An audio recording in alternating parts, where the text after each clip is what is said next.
16th Arlington County Board meeting. A few housekeeping items before we get to public comment. We have our full board here, our clerk, County Manager Schwartz, Acting County Attorney Orr, and we are pleased to be with you this morning. We'll look forward to hearing public comment first, then we have our consent agenda, and then 3 regular hearing items. Thank you for being here in the boardroom, those of you who are here, as well as remotely through Microsoft Teams. For those here in the boardroom, we ask that you wear a mask if you are unable to maintain a 6-foot distance from others. There are signs on the back of our benches to indicate proper distancing, and overflow space is available in the conference room right across the hall as well. You can view and hear the meeting from there. If you wish, just remember to come back when it is your turn to speak. Board members and our senior staff have all been vaccinated, but out of an abundance of caution surrounding variants and breakthrough cases, we are social distancing and will wear masks when distancing is not possible. And often when we aren't speaking, we'll also be wearing masks. Some members of the public, county staff, and other presenters are participating remotely as part of our hybrid meeting model, which we will continue to offer. So just a few words for those who intend to speak at public comment or later in the day. For in-person speakers, you're welcome to remove your mask when it is your turn to speak at the podium. The podium can be lowered and raised. There's a button on the right side as you're facing us. Please speak clearly into the microphone so that everyone can hear your comments. If you are submitting documents as part of your testimony, please hand them to the clerk with your name and contact information on all documents. For remote speakers, please keep your microphones muted and your cameras off until you are called on to speak. You will need to unmute yourself using *6 if you are on the phone, or by clicking the microphone button on the toolbar if you're using Teams on an app or browser. After speaking, you may exit the call and continue to participate in the meeting via the live stream online or cable channels Comcast 25 and 1085, and Verizon Fios channels 39 and 40. A Spanish language interpreter is on the line for the public comment, I believe, for the public comment period of our meeting, which will come next. Could our interpreter introduce themselves in English and in Spanish? Good morning, everyone. My name is Laura Castro, and I will be your Spanish-English interpreter. Buenos días a todos. Mi nombre es Laura Castro y seré la intérprete de inglés y español. Thank you. Gracias. Gracias, Senor Castro. Very much appreciate your being here. For your context, there's sometimes when we need to get up and stretch our legs. However, there are speakers and monitors in the back so that we can continue to see and hear the meeting if we need to do so. With that, we are ready to hear from our public comment speakers. Madam Clerk, please call the first 2 public comment speakers. Our first speaker is Amanda Broadnax, followed by Ann Bodine. Ms. Broadnax, are you here? Virtually. Okay, we can certainly try to come back. We'll go to our next speaker. For those who are speaking, we will respond at the end of all your comments. We will respond to them in order. So next speaker, I believe, is Ms. Bodine. Is that right? Go ahead. Good morning, Mr. Chair, members of the board. Thank you very much. My name is Ann Bodine. I live in Lyon Park, and I'd like to address residential zoning and trees. Next slide. I'm sorry. Are you able to pull up the slides? I'm sorry. I'll just you- go ahead. Our zoning code lays out maximum lot coverage and maximum building footprint percentages for every residential zone. For example, 40% lot coverage and 30% main building coverage. However, only the main building has a cap on square footage. Next slide, please. Because of this disparity, builders are taking advantage and clearing very large lots, precisely the ones you would think have plenty of room for the large trees we love. These are some examples. 6128 35th Street. This is a 13,000 square foot lot in a zone where the average is 10,000. Because there are no caps on lot square footage, the builder can use raw percentages, and in this case, he can cover 1,000 square feet more than the average lot in this zone. This is maximum bonus density gone haywire. Next slide. More egregious is 201 North Jackson, a 19,000 square foot lot in R6, where the average lot is only 6,000 square feet. So this builder gets to strip every living thing from a half-acre lot. As you see, he has handily done. He gets over 6,000 square feet of this zoning code loophole's bonus density. He exceeds by 2,500 square feet the lot coverage he would get if this lot were in the R20 zone, illustrating the generosity of the loophole. Next slide. We need to add a line item to the code for residential areas. For example, maximum lot coverage square footage, which would be the sum of all buildings. I'm proposing capping square footage for a lot that is 20% larger than the norm. So in R6, that means your percentages would apply to a maximum of 7,200 square feet as the area that you could build. So for a 48% lot coverage, which applies as the lowest, this would save quite a bit of trees and impervious surface. Thank you very much. Thank you, Ms. Bodine. Our next speaker. Our next speaker is Juliet Hisney, followed by James Hurst. Ms. Hisney.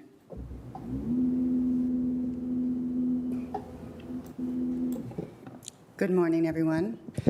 I'm here to talk about a couple of things. First of all, I received a call this morning about public speaking and was told maybe I wouldn't be able to speak on this issue today because someone else had signed up before me. And I just want to encourage the board to consider the First Amendment rights of all of the people who come before you. We do not always have the same message, even if we're talking on the same subject. I think you are venturing very, very close to serious violations of violating people's political speech. So I wanted to start with that. As it turns out, the speaker wasn't able to come, so here I am, but I would have figured out a way around, as you all know, since you know me. Since August 22nd, 2015, 6 people of color have died at our local detention center. Anthony Gordon, a black man, August 22nd, 2015, age 48. Edward Strawn, a black man, October 10th, 2015, age 53. Benny Turner, a black man, April 20th, 2017, age 40. Jitesh Patel, coded white, but we know what that means in Virginia. It means nothing. Died November 11th, 2019, age 43. Daryl Becton, a black man, October 1st, 2020, age 46. And most recently, on October 2nd, 2021, Clyde Spencer, age 58. I would like to know what is happening in this jail. I want to know what is going on with the medical services, why we are finding so many people of color, and particularly black men, dead in their cells. Ladies and gentlemen, we have a responsibility to the public. Going to our local jail should not be a death sentence. Thank you. Thank you, Ms. Hisney. Next speaker. Our next speaker is James Hurst, followed by Audrey Clement.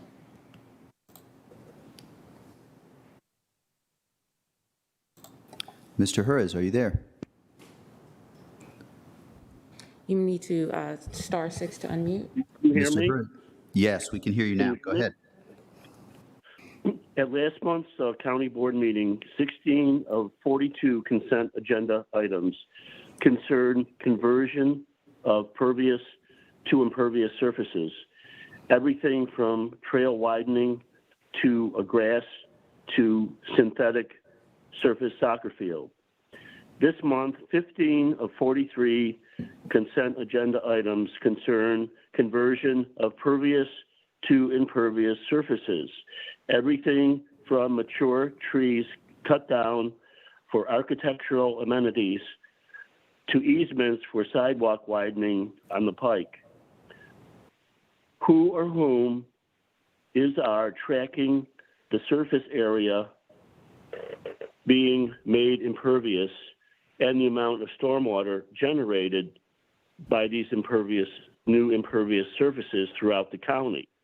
Is anyone? The county experienced significant flooding last month.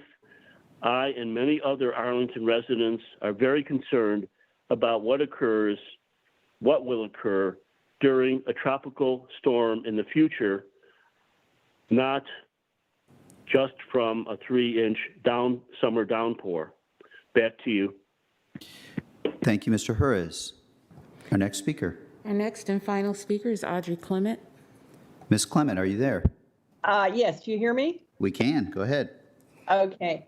My name is Audrey Clement. I'm the independent candidate for Arlington County Board. Welcome, members of the board and the county manager. Here are excerpts of an LTE published in the Sun Gazette by community activist Suzanne Sunberg. Quote, during the annual CivFed debate, County Board member Takis Karantonis claimed that the County Board is waiting for Richmond to grant additional jurisdiction to improve environmental conditions in Arlington. Yet there are laws on the books to do this that Arlington simply ignores.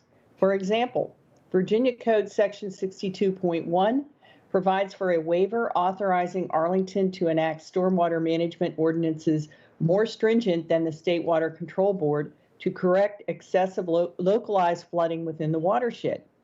Why Arlington refuses to apply for such a waiver is unknown.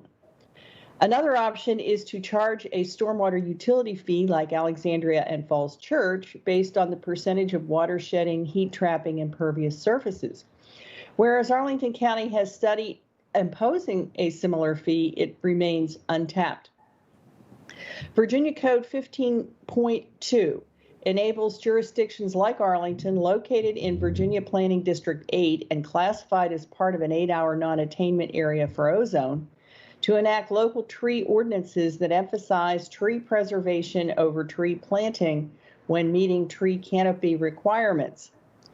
Virginia Code 58.1 and 58.13230 permit localities to adopt a use value assessment program that allows them to provide tax relief to large private property owners who leave their land undeveloped. If Arlington had, like neighboring jurisdictions, adopted this program, the owners of the Rouse estate might not have pursued redevelopment over preservation. Rather than waiting for Richmond, the county board should be acting to preserve. Thank you, Ms. Clement. Madam Clerk, did we have any contact with Ms. Broadnax, or is she not on the line? Ms. Broadnax? Broadnax? Got it. We have her. Okay, so as is our practice, we'll take each of the comments, public comments this morning in order, and we'll just provide a few thoughts. Ms. Bodine, I appreciate the PowerPoint and the information and your concerns with respect to lots and main residences. My impression of Virginia law limits our ability to prevent on private property individuals from addressing and to be concrete, from cutting down trees on their private property. We do have protections in Land Disturbance Permit 2.0 to prevent runoff. We also, I want to take another look at your PowerPoint. That'll be helpful, but I wondered if Ms. Cord, our county attorney, wanted to offer any thoughts. Do I have a broad, correct understanding of the law with respect to this? Yes.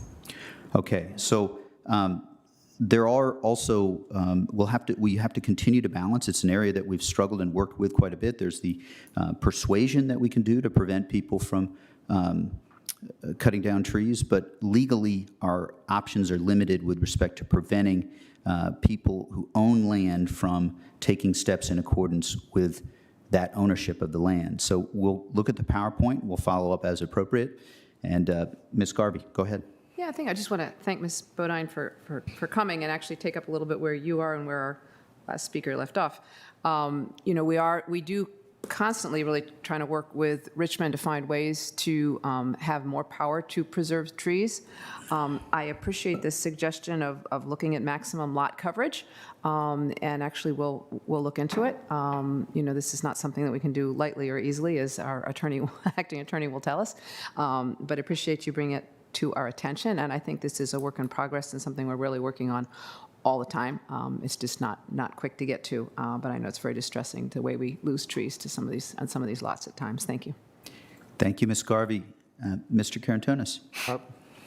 Mr. Chair, just to add to that, and thank you, Ms. Bodine, for bringing it up, we actually have jurisdiction on lot coverage and height. So, of course, we have to be mindful of, you know, legitimate rights of existing owners and investors. That's one thing. But on the other side, I think that it's what Ms. Bodine brings forward is worth thinking about, specifically about the stratagem that is, there is a lot coverage for the main building, and then there are adjacent additions, et cetera. In other parts of our code, we actually consider all this the entire footprint. If one wants to put a shed, so the shed and the porch of the shed are the total footprint. So I think that it's legitimate to look into these things with, comb it with a finer comb. And find solutions where we can find them in the existing system. And then, of course, going forward for more. Thank you. Thank you, Mr. Carantonis and Ms. Garvey, for emphasizing that. I do want to look at the PowerPoint because I want to understand the details of this. Perhaps I erred on the side of not over-promising with respect to Virginia law, but also we'll look at the PowerPoint and we will be back in touch with you. Thank you so much. Ms. Hisney raised concerns that certainly are heartfelt for all of us with respect to the residents in our jails. And we put out a statement last Friday. I initiated in coordination with our Commonwealth's attorney and our sheriff that sought to address some of the challenges. Each of us mentioned how concerned we are with respect to, first and foremost, the family who most recently, the families who have lost loved ones. We are facing a challenge, and we have taken steps as a community to address the investigations of this. And one of that step is a Northern Virginia Critical Incident Response Team, which is a independent body that does the investigation of fatalities with respect to inmates, serious injuries. So I'll just quickly also cite some of the other statements made. So I said, Mr. Clyde Spencer passed away Tuesday at the Virginia Hospital Center, in this case, not the detention facility, but Virginia Hospital Center, after he was taken there when he was found unresponsive at the Arlington County detention facilities. Our thoughts and sympathies are with Mr. Spencer's family and friends in this time of loss. We support the decision to call for an independent investigation from the Northern Virginia Critical Response Team, a regional team that is new that investigates deaths or serious injuries involving law enforcement officers in participating jurisdictions in Northern Virginia. The sheriff said briefly and appropriately, we offer condolences to the Spencer family. Incidents like these are taken very seriously by my office and me personally. We will fully cooperate with the investigation. And last, I think this is very important because the county board does not have jurisdiction over criminal investigations. We do have a role in terms of engaging with our sheriff's office to provide additional resources beyond what the state provides. But with respect to criminal authority, that falls to our Commonwealth's attorney. She said, my heart goes out to the families suffering from the loss of their loved ones. Commonwealth's attorney, Parissa Dengani-Tafti. We are diligently working with the CERT, that independent group, and the Arlington County Police Department on the cases and hope the community and families involved understand that we cannot reveal the content of the investigations, and the Virginia Rule of Professional Conduct 3.6 prohibits me from commenting on a pending case. I suspect Ms. Hisney is aware of that responsibility, and yet I understand the urgency and the challenge here. We've taken a number of steps.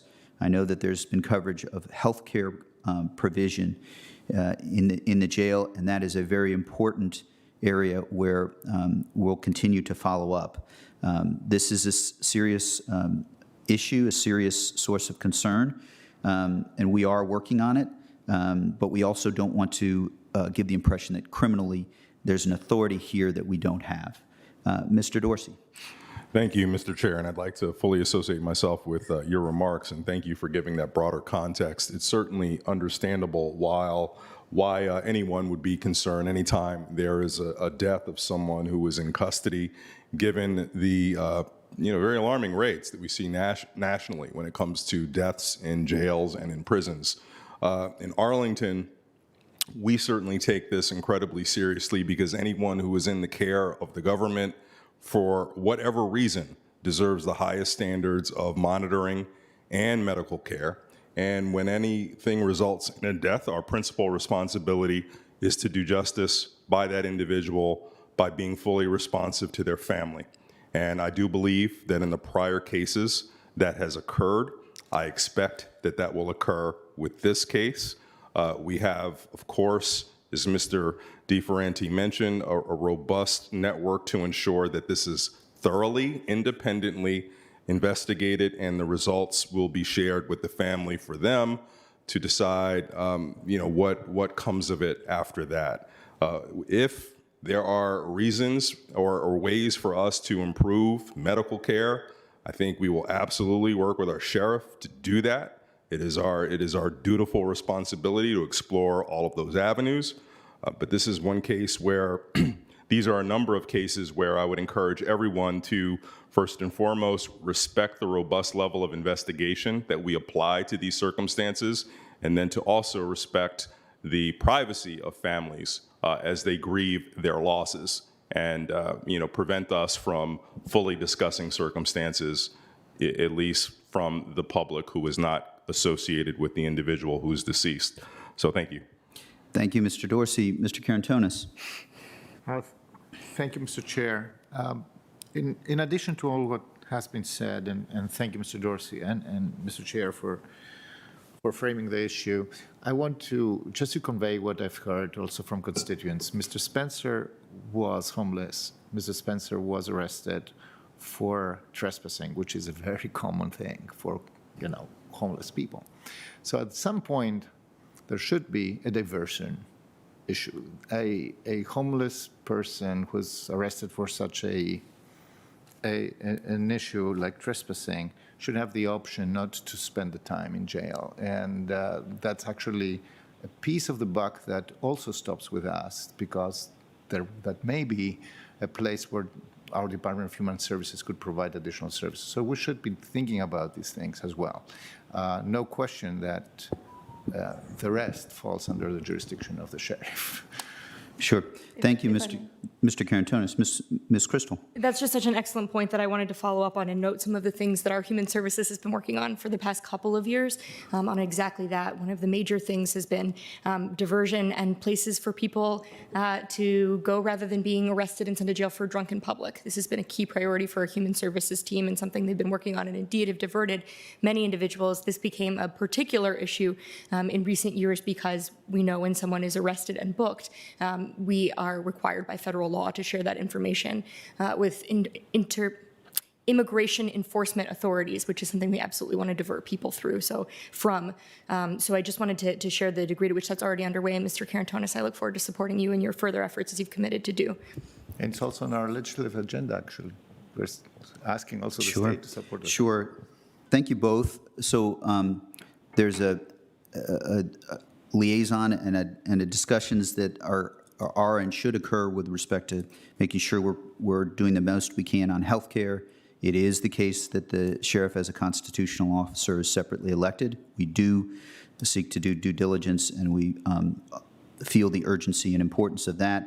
We also know, to both Mr. Karantonis and Ms. Crystal's points, in our community there are 199 individuals who are homeless, and there's unfortunately still a challenge in getting substance abuse prevention and also other resources to prevent those individuals from being homeless. There's a work to do. I hope the statement addresses some of the concerns as well as my colleagues' comments. Much more to do, for sure. Next, we have Mr. Jerez concerned about a number of impervious items. Mr. Jerez, you requested, and we are removing item 5 from the consent agenda per your request. The other items, there's some items that a board member would need to request removed from consent.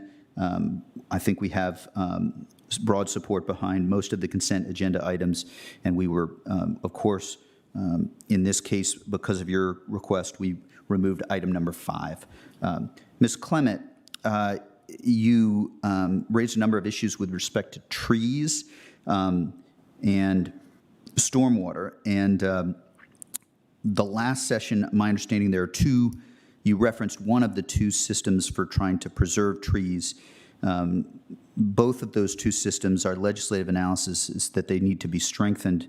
We passed, we've got a study going on in Richmond to seek to better credit trees for prevention of stormwater overflow. There certainly is more that needs to come from Richmond, and we are trying to do very much to address this. One example of that is last meeting, we appropriated $15 million to address flooding in Westover, which was really on July 8th, 2019, one of those places that you mentioned that had localized flooding. Mr. Karantonis. Thank you, Mr. Chair. Just for clarification, since Ms. Clement referred to a statement by me, I didn't say that. I said that, yes, we are waiting for Richmond specifically on trees, on jurisdiction on trees. And the background of that is House Bill 2042 and the parallel Senate Bill 1393. Senate Bill 1393 needs to be reenacted in January in order to allow, the bill allows local jurisdictions to set higher tree canopy standards and requirements. In the meanwhile, though, since September, our land disturbing activities ordinance LDA 2.0 is in place, and this ordinance already includes stormwater quantity credits for trees to account for runoff reduction. So, for example, existing trees during a two-year window before an LDA permit is applied for count against the stormwater requirements for the property. So we are doing already a lot, because this is important. This is a significant cost factor for new construction. And we are waiting for Senate Bill 1393 to be reenacted so that we have, way more effective jurisdiction on trees. Thank you, Mr. Karantonis. Later today, we'll have our legislative agenda, and part of our advocacy as a board will be to push forward on this set of issues. Ms. Garvey. Yeah, thank you. A couple of things, because really three of our speakers were kind of focused on trees and stormwater. I believe we do have some systems for tax abatement working with the Northern Virginia Conservation Trust. I don't know if our attorney can fill us in a little bit. You may not have the details on that, but I believe we do have some. You don't? Okay. I'm pretty sure we do have some methods of providing tax abatement. I see head nods. Yep, I thought we did. And then one of the things I want to just take this opportunity to bring up for those who are watching. The trees is a huge issue. But one of the major issues where we are working on is the fact that over the last 100 years, we have undergrounded most of the streams in Arlington, and streams that go underground go through pipes of a certain size. And when there's more water than those pipes can handle, the streams go above ground, back where they were before. And that issue gets into the fact that we've got houses built where streams used to be. And there are a lot of issues that we're dealing with that we could have all the trees in the world here, as many as possible covering Arlington. We still would have problems with all of the streams that have been undergrounded. And those issues of the past are going to be with us for a long time. And so I just want to say that the issue of stormwater is quite complex, and it is about more than trees. Trees are really crucial. They're also crucial for cooling the air, of course. But I think as we continue to put more and more money into stormwater abatement, and working with that, there's a lot of funds that go into that, a lot of work that goes into that, and people need to understand it's really, really important, and that actually, it's those undergrounded streams that are causing much of our trouble now. Thanks. Thank you, Ms. Garvey. And we do have state tools, but there's a question on the conservation easements. There is a policy question, at least from me, and I think from others, as to whether a tax relief for a very wealthy property owner is the choice that we might regularly want to make. So we have to continue to balance the importance of preserving our trees with the overall work that we need to do. So, yes, our manager, Mr. Schwartz. Thank you, Mr. Chair. A point that was raised by one of the speakers was our work on a stormwater utility. And I would like to say that this board has been consistent and persistent with their direction to me. We have been out surveying thousands of lots in the county to move away from our ad valorem tax on stormwater to a more refined approach that would impose financial burdens on people based on the amount of impervious or pervious surface. And I think that I've talked to you about this, Mr. Chair. We're probably ready to come to the board in the next few months with a very detailed work session to go through the findings on that. And we're committed to meeting the timeline you've put out there to bring forward, not in this budget, but the next one, adoption of that approach. Thank you very much, Mr. Schwartz. You've covered I left a gap in what we're doing to respond to this. I really appreciate you catching my attention and adding that to the response to the speakers that we have. With that, we are done with our public comment. We'll now move on to our consent agenda. Madam Clerk, have any items been pulled from our consent agenda? Yes, we have one item that's been pulled from the consent agenda. That's item number 5, which is a site plan amendment for the Crystal City Water Park at 1601 and 1701 Crystal Drive. Thank you, Ms. Jacobs. With that exception, I'll entertain a motion on the consent agenda. Is there a motion? Adoption of the consent agenda, Mr. Chair. Second. Moved and seconded. All those in favor of passing our consent agenda, please say aye. Aye. Any opposed? Motion passes 5-0. We will move on. I will describe our consent agenda briefly because there's very important items in the consent agenda that may not be, they're not contentious. There's been a widespread agreement on these items, and there hasn't been a request to pull with respect to some of those items from the consent agenda. So the item that was removed, item 5, will be considered at our recess meeting on Tuesday, October 19th, no earlier than 6:30 p.m. If you'd like to speak on that item, please visit the County Board's website at www.countyboard.arlingtonva.us or call the County Board office at 703-228-3130 to sign up in advance. You may also sign up at the meeting. So I'll just describe a few of these items briefly. The first slide discusses significant progress that we just adopted on consent agenda items on affordable housing.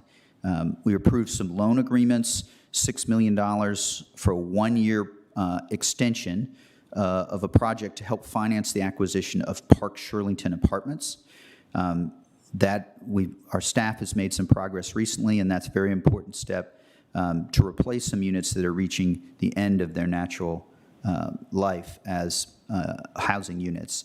We approved loan documents totaling just over $19 million to help facilitate the development and construction of Ballston Station, a new building with 144 affordable apartments along Fairfax Drive, another project north of Route 50 that is going to add affordable units very close across the street from the Ballston Metro. Very pleased with that. And then our last housing step was we approved a subordination agreement with a set of units that is managed by Arlington Partnership for Affordable Housing. This is a case of some units that are all getting closer to reaching middle to older age as far as housing units. So we had to make some subordination agreements changes there. So next slide is a very important issue. We approved a request to advertise a public hearing to consider lowering the speed limit at near 13 schools within the county. I encourage everyone to just pause and think about our kids are back in school, and driving safely near school is so important, and it's relevant to all of us. I found myself needing to pump the brakes more near school. I think this is part of our Vision Zero initiative. It is very important. So this is a step to advertise lower speed limits near schools. It's part of Vision Zero, and it's a great step forward. Next, we applied for a second time for funding for a second entrance to the Ballston Metro Station. This is an economic development application in addition to a transportation step. So we applied once. NVTA funding has been limited. We wanted to apply again. This is a very important step as we continue to build, plan smart, and build well for our community and our future. Next slide. We approved a request to advertise for our public art master plan. It's a strategy for how public art will improve the quality of our public spaces. Certainly, Fire Station 10, the public art outside of that fire station, is just one of many examples, and we each got briefed on this. I think it's important. We'll hold a public hearing on the plan and update it after that public hearing and considering comments next month. I believe that's the last slide on our consent agenda. So we will move on we're ready to go to our regular agenda items. Madam Clerk, would you please call the first regular agenda item for us? Agenda item number 44 is consideration of a site plan amendment for SP number 438 to amend the on-site construction hours at Clarendon West, located at 3251 and 3275 Washington Boulevard and 1227 North Ivy Street. Thank you, Madam Clerk. Mr. Manager, I don't think you need to catch my attention this time. Straight to you for the staff presentation. Thank you. Thank you, Mr. Chair. With us virtually today is Kevin Lamb from CPHD, who will provide a presentation. Kevin? Mr. Lamb. Thank you. So good morning, board members. This is Kevin Lamb, and I'm the Planning Division Lead on the Clarendon West Construction Hours project. So this is a site plan amendment to modify the on-site construction hours at the Clarendon West development. The site is located at the corner of Washington Boulevard and 13th Street. It consists of two phases. Phase 1 includes buildings 2 and 3, and phase 2 includes building 1. So building 1 is bordered by single-family homes to the north, the Beacon Apartments to the east, St. Charles Catholic Church to the south, and the Bromptons at Clarendon Townhomes to the west. Site Plan 438 was approved by the County Board back in October of 2015. So phase 1 was actually completed earlier this year, and phase 2 is anticipated to start construction next month. So the currently approved construction hours are 7 a.m. to 6:30 p.m. on weekdays and 10 a.m. to 6:30 p.m. on weekends and holidays. The applicant is requesting to extend construction hours to ensure a more efficient construction schedule, as well as timely completion of concrete-related activities. Originally, the applicant did propose longer hours, as shown here at the bottom. However, due to community opposition, the applicant revised their request to only include hours deemed critical by the general contractor. Therefore, the applicant is requesting the hours shown on the screen here, which is 7 a.m. to 7 p.m. on weekdays and 9 a.m. to 7 p.m. on weekends and holidays. So staff heard back from these community groups regarding both the originally approved hours as well as the currently requested hours. So as you can see here, all the groups did oppose the originally proposed hours, citing additional noise, traffic, and safety impacts on the immediate neighborhood. Despite the applicant's revisions to the construction hours requested, many groups still remain opposed to the requested hours. I will note that the applicant has been continuing to coordinate with the St. Charles Catholic Church on addressing their specific concerns. And residents of the Bromptons at Clarendon Townhomes did change their position regarding the requested hours. So typically, staff evaluate these types of requests based on several considerations, such as a demonstrated project-specific need, duration of extended hours, and adjacency to certain uses that may be negatively impacted. In this case, staff believe there's not a project-specific need that doesn't potentially have an adverse impact on the community, concerns which were directly expressed by the Civic Association. Adjacent to the site include residential uses and the St. Charles Catholic Church, all which may be negatively impacted for the duration of construction. In addition, phase 1 was successfully completed according to the approved construction hours, and this request will just apply to the final building at the site. So for these reasons, staff are not in support of the request, given the potential negative impacts on the immediate community, as expressed by those groups who will bear the impact of the extended hours during the evenings and mornings. Staff therefore recommend to deny the site plan amendment to amend the on-site construction hours. Thank you. Thank you, Mr. Lamb. We'll now turn to the applicant, who I believe has a presentation. Is it Mr. Roberts or Mr. Stone? Good morning, Mr. Chair. Matt Roberts with Bean, Kinney, and Corman. Give me 1 second to go ahead and share my screen. Sure. All right, hopefully everyone is able to see our presentation. We are. Go ahead. Wonderful. Thank you. Well, good morning, Mr. Chair, members of the board. For the record, my name is Matt Roberts with Bean, Kinney, and Corman. I'm here today on behalf of the applicant. With me on the line is Adam Stone with Trammell Crow Residential. We are here today to discuss, as Kevin mentioned, a request to amend our construction hours for phase 2 of the Red Top Cab project. Now, this request has gone through multiple iterations, as Kevin mentioned, based on our outreach and discussions with the community, which have continued up and through yesterday afternoon. Now, based on our most recent discussions with our neighbors, Trammell Crow is once again pulling back on our request. Our neighbors were made aware of this change at the beginning of the week. We made ourselves available throughout the week to discuss, and we've had various communications throughout the week with our neighbors, including St. Charles Church and the Lion Village Civic Association yesterday afternoon. So today, Trammell Crow is here asking only for 1 additional hour starting at 9 a.m. on Saturdays. Now, this is definitely a change from what is on paper, but it is our current request. As I'm going to discuss, this request conforms with the standard site plan condition for construction hours, and it's responsive to our community concerns. It's also going to improve the construction schedule for the project, which is going to have a direct and immediate benefit to the community by providing for less time overall in construction. I'd like to take the board very quickly through some background on the project. Kevin did a good job showing you this, but I think, getting an understanding for the background of the project does help understand our request. As Kevin mentioned, this project was originally approved in October 2015. And in July 2016, the county adopted a series of revisions to the standard site plan conditions. I and others on behalf of industry were in the room negotiating those.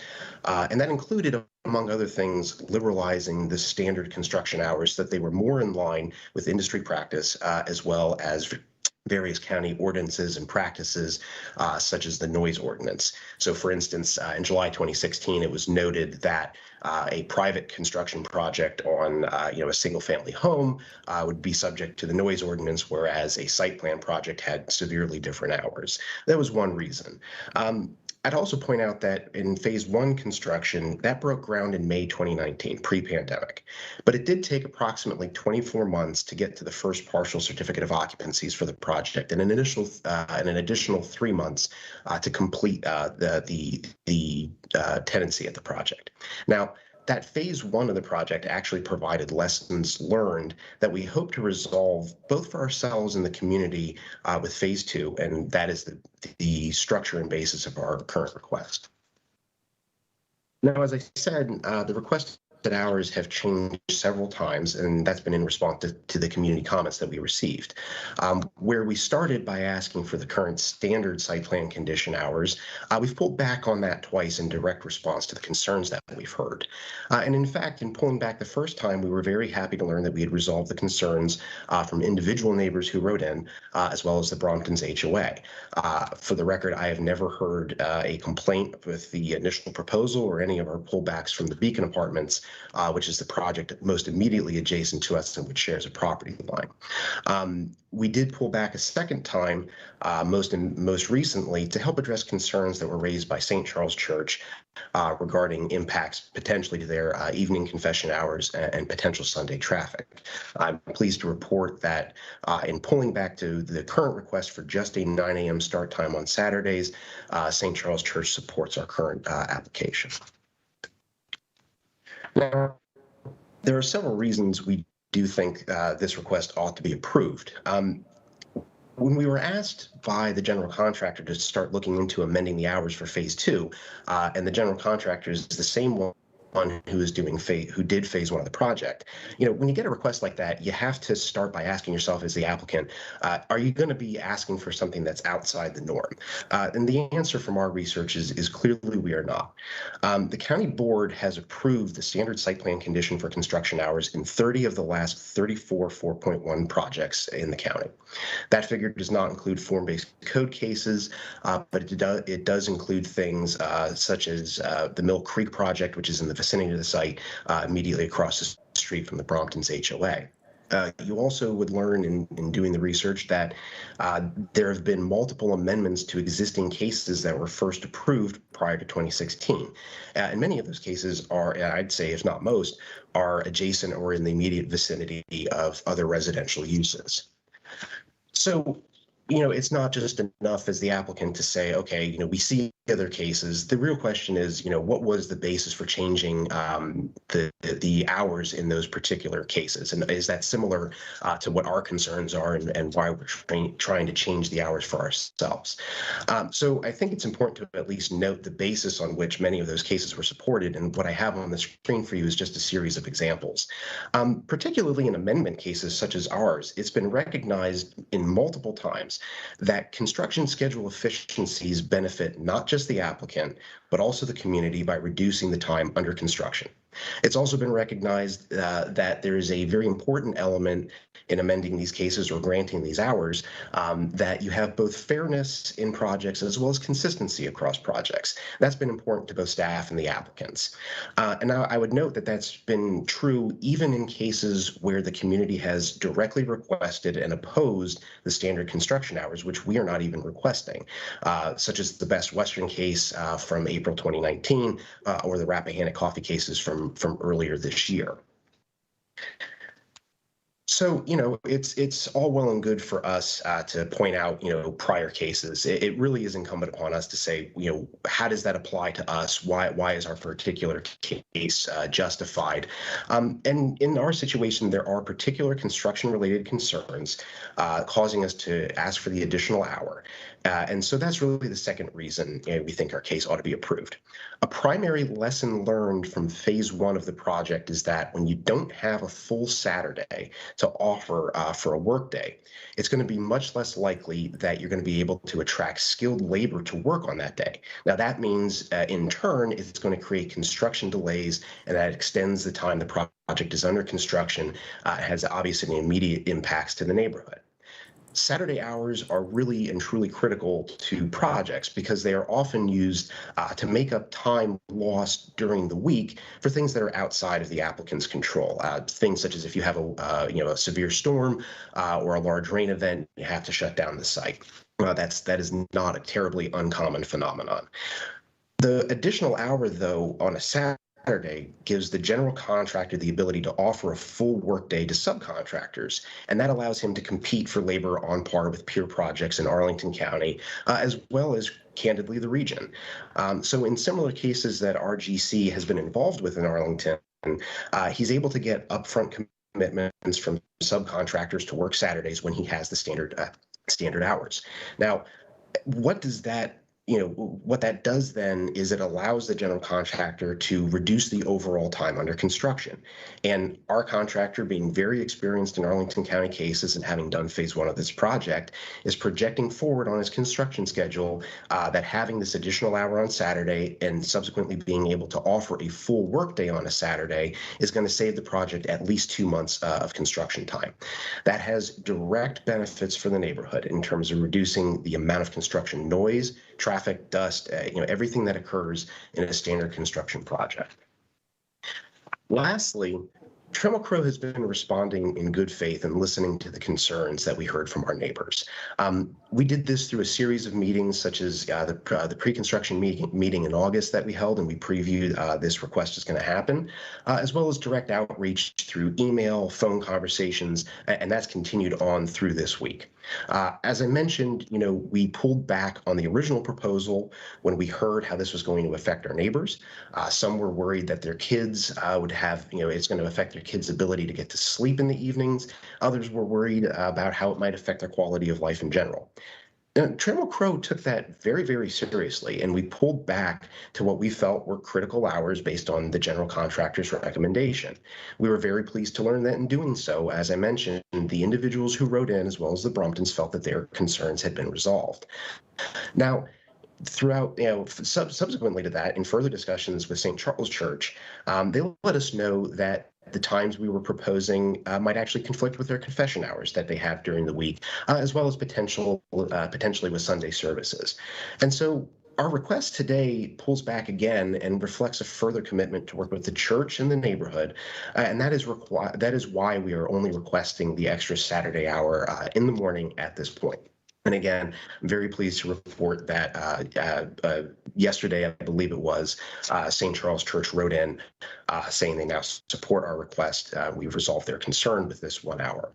As I mentioned, I'm also not aware of any issues raised by the Beacon Apartments, which shares a property line with this project. We have a great working relationship with the management and ownership there. And I have personally made myself available. Adam's made himself available to the civic associations. We did have some conversations with Lion Village as of yesterday, answering some questions about how this proposal ultimately impacts the timeline. So in conclusion, we do believe the request ought to be approved. As mentioned, it's consistent with comparable cases. The board has approved the standard construction hours, which are greater than what we are requesting in 30 of the last 34 site plan cases, as well as in multiple amendments to existing cases near residential uses. Beyond that, the request is generated directly from a construction-related concern that was learned through phase 1. And lastly, Trammell Crow has operated in good faith and responded directly to the community concerns, alleviating most of them that we've heard. And again, this will have a direct benefit for the neighborhood by saving them time under construction. With that, thank you all very much for your time. We are available to answer any questions you might have. Thank you, Mr. Roberts. And I don't know, Mr. Stone, you're appearing. Did you want to offer brief remarks? No, I would just echo a lot. Matt really summarized our feelings here, but as he mentioned, this is something our GC has presented to us is really critical for their schedule. And also to emphasize what Matt was saying is we've really tried hard to respond to the direct feedback we've gotten from the community, and hopefully, you can all see that and how that's reflected in the changes to our request here today. Thank you, Mr. Stone. Madam Clerk, are there any public speakers on this item? We do not have any public speakers.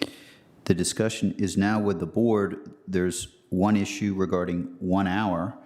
So I think we'll just go to discussion of that. I don't know that we would, I will want to move to a motion at some point, but I'll start with just a question for, I think it's, I guess, did staff have any I think this is for Mr. Lamb, but could be, did staff have conversation this week regarding the 1 hour request? It also could be, I don't know if that came up over the past week for you, Mr. Lamb, in the discussions. Yeah, so the applicant did, give us a heads up that they are presenting this in a third revision for the requested hours. So we were notified of that request. And so I guess one question would be, after projects 1 and 2 being 10 a.m., if there's, was there discussion that you had at all regarding why, the specifics of why 9 versus 10 in this case after 10 a.m. was successful for the first 2 parts of this project? Or did you not really get into that detail? I guess, from the very beginning, the applicant did mention that they learned lessons from phase 1. And part of that is kind of providing the full day to track skilled workers to the site. Mm-hmm.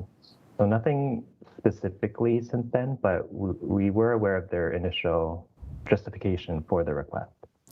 Got it. Thank you, Mr. Lamb. I think colleagues will have questions. We'll start with Ms. Crystal. Thank you, Mr. Chair. Mr. Roberts accurately noted in the past we've made exemptions for additional hours on the basis that the project will conclude much more quickly if we do so. I was surprised to see the applicant argue that the extension, if granted, will reduce overall construction by 2 months. That's quite a bit of gains for an extra hour.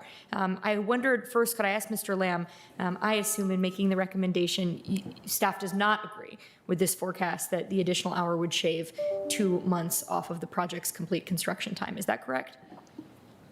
Well, I guess from the very beginning when they did propose the original construction hours, which added, 5.5 hours of additional construction hours per week, their justification was it will shave off the 2 months.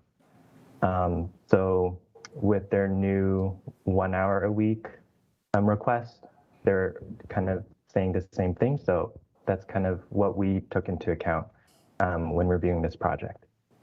Thank you, Mr. Lamb. Mr. Roberts, would you care to elaborate at all about how an additional hour would end up saving the project at both your client and the neighborhood, 2 additional months of construction? Of course, yeah, and the math on that is not obvious. Where it starts, though, is that you have to understand when you don't have a full workday to offer, you cannot assume that every Saturday or any given Saturday is going to be part of your construction schedule.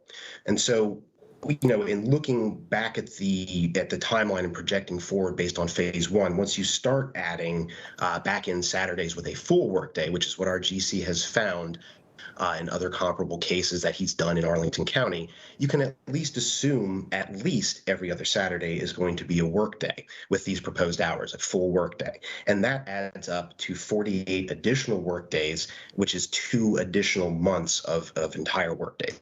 So that's how we start pulling back on the construction schedule from 24 months down to 22 months. And I would say that this is actually reflected directly in what phase one experienced, having 24 months to its initial certificates of occupancy and 27 months to its finals.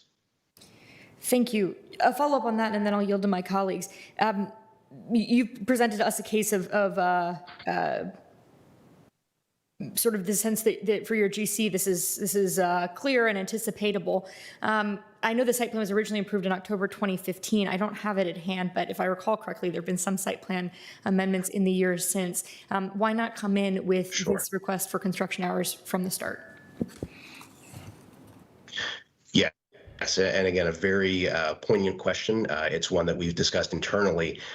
I would say that this is Trammell Crow Residential's first project in the county, and it was one of those unknown questions to ask with phase one.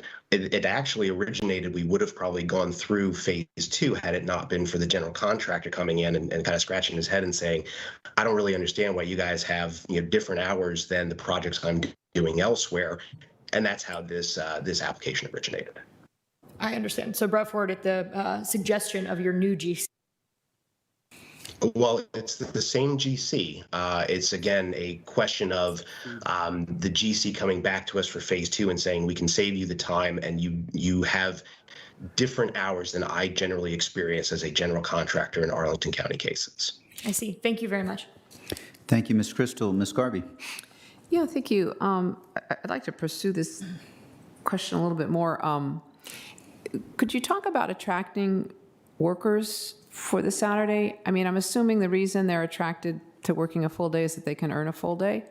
What if you did something extraordinary like increased pay for Saturday work so that the pay was the same? Would you be able to attract the same quality workers? I would think you would, maybe even better. I'm going to ask Adam Stone to weigh in on that, but I would say at the outset, project competition is based on a series of factors. That would certainly be one of them. How the contractors get up and operate in their days is another, and I think that's what we've found. But I think Adam can speak to that more directly. Yeah, I'm happy to. It comes down really to 2 items. There's getting the full hours of your day, and most contractors generally start early in the day and they wrap up early. And the feedback we get directly from them is if I can't start until 10 to get my, the full 8 hours in for the day, you're going until 6 p.m. And that becomes a quality of life issue where it's really takes up, the all these people's entire weekends, and it kind of impacts their weekend. And then the other factor is the competition factor. So whereas they could go to another project, get their 8 hours in, and get home in time to go see their families and enjoy the rest of their weekend, versus what we can offer, which is 10, and they don't have the ability to do that, it becomes a competition factor at that point. But you aren't changing the ending time, are you?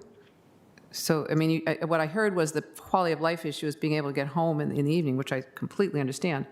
But I don't think in your request now, you're only changing 1 hour in the morning, not 1 hour in the evening. Did I miss something?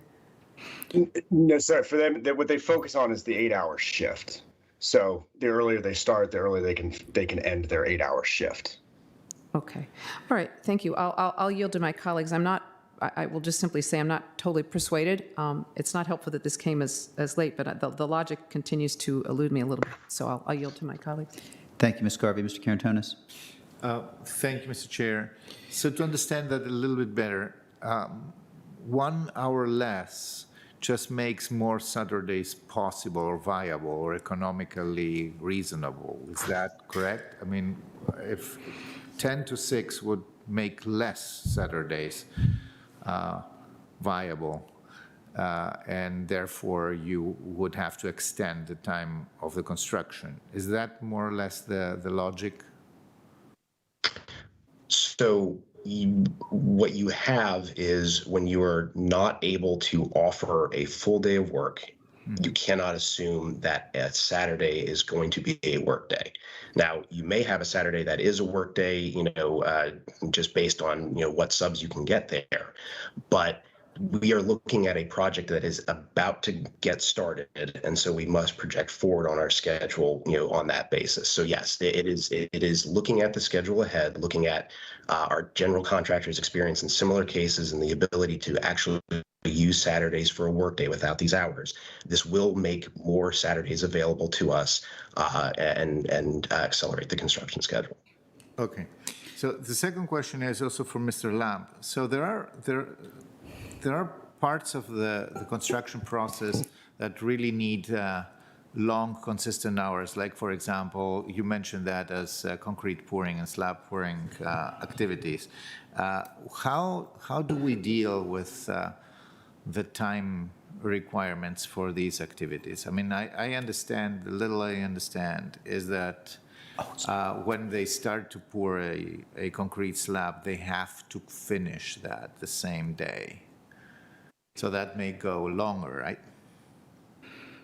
That's kind of my understanding of how that activity is planned for. But again, with phase 1, those concrete pours were completed, and the buildings 2 and 3 were successfully constructed. So with these hours, they're the total allowable hours for on-site construction for those types of activities. And just looking at phase 1, the concrete pours were essentially completed in those hours. Okay, thank you. Thank you, Mr. Karantonis. We'll go to Ms. Garvey shortly, but Mr. Dorsey, I think you had a question first. I did. Mr. Roberts, Mr. Stone, is there a financial incentive for the general contractor to finish in 22 as opposed to 24 months?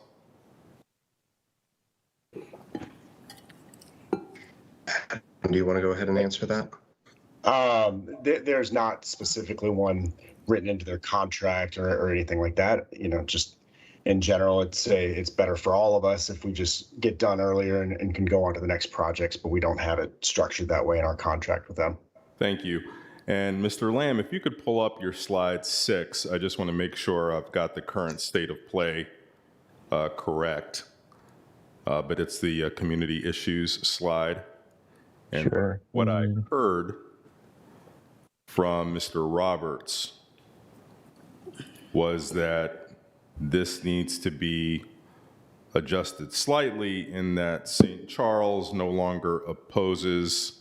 Can you give us a sense of, and I presume from the way you described it, Lion Village still opposes. What about Boston, Virginia Square?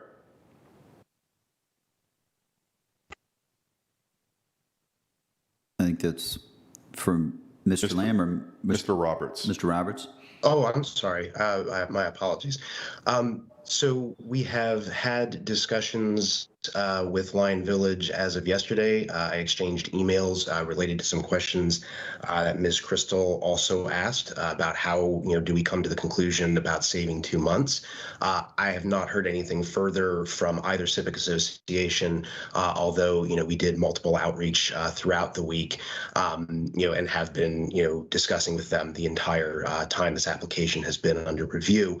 Adam has had direct communications with St. Charles Church, including Father Planty and Nicole Rizzolo, and we've coordinated with them directly on, how the hours we were requesting with the first revision would impact them, and really, pulling back again is in direct response to some of their concerns. Again, losing that half hour in the evenings it's not that it's not critical, it's that we will figure out a way to work out around that because we do want to be respectful of our neighbors and we are responding to requests that we're hearing in real time. So the 9 a.m. start time is supported by St. Charles Church. It resolves the concerns of the others that we've heard from. Again, I have heard no communications from the Beacon, which is immediately adjacent to this site, and we have made ourselves available at every step to the civic associations. Okay, but so the only thing that's changed from this table is St. Charles, from your perspective? I would say that the only other thing I would add to that conversation is in deferring to the Lion Village Civic Association. Clarendon Courthouse specifically pointed out that they were very pleased with the revisions that we had made. Okay, thank you. Thank you, Mr. Dorsey. I think that's helpful for me. Boston Virginia Square previously was deferring to Lion Village, so I assume we would know if there were a specific change there. Ms. Garvey. Yeah, thank you. I'll go ahead and offer a motion if that's all right, and I'm sure we may have some more conversation after that. So I will move the manager's recommendation, which is to deny the site plan amendment to amend the on-site construction hours at Clarendon West, and to speak just a little bit to my motion. We need a second. We got a second. Thank you. Go ahead. Thank you. A second. Speak a little bit to the motion that's now been seconded. As I said, I'm not just totally persuaded that this hour is going to make all of this difference. And I think there's some other ways around it. This is the third building of 3 that have gone up. We have over, if we hadn't made any changes to the project, I mean, we have been, working with the developer quite a bit. I think there have been 3 site plan amendments. One was deferred a bunch of times, but I think there have been 3 different site plan amendments. So we've been, tried to be pretty flexible. The last minute nature of this offer, I think if it had come in way long ago and we'd kind of been able to work it, that might have made a difference, but it came in really at the 11th hour. And it just doesn't feel right to me at this point. We're dealing with a lot of construction in Arlington, and it's really difficult for residents to be going through that, and people are pretty good about it. But I think it's important for people to be able to count on things, and I don't want to be constantly making these changes. And I know while an hour on a Saturday doesn't seem like much to people, perhaps actually that can be a pretty big difference on a weekend morning for the people who live in the area as well. So I'm at the moment very inclined to support the manager's recommendation as I moved. Thank you. Thank you, Ms. Garvey. I'll just offer that if 2 or 3 weeks ago the issue had been 1 hour, or even a month ago it had been 1 hour, we might have had a different conversation today, and it also might have resulted in a different conversation with the adjacent civic association. And that, combined with the questions you had, Ms. Garvey, regarding the end of the day, I do respect the quality of life issues and the tendency of construction workers to start earlier in the day. But we also have to weigh and balance the quality of life issues for the neighbors. So I will be supporting this motion. Don't know if colleagues have other concluding remarks. We're approaching an hour on this item of an hour. So, Ms. Crystal. I'm going to do this Socratically by asking our staff to weigh in, given the hour. I'll just say I will be supporting Ms. Garvey's motion. I appreciate the conversation, but I think this one is relatively straightforward. I'll just note I couldn't help but observe in a lot of the commentary we received from largely the single-family neighborhoods near to the site. I could not help but notice the similarity between some of those comments and the ones that we received about construction issues and noise surrounding the construction of Metropolitan Park around, I believe it was last June. I don't need to relitigate that vote, which I was on the opposite side of the majority, but I would just urge all of us to take this as an opportunity to think about from whom we receive comments and ensuring that we, both staff and us, the county board, treat comments, concerns about construction noise and the deleterious impacts on their daily life. We treat those comments the same if they are coming from residents who are renters of multifamily housing. That we treat those comments the same as the ones we receive from single-family neighbors. Thank you. Thank you, Ms. Crystal. Mr. Dorsey.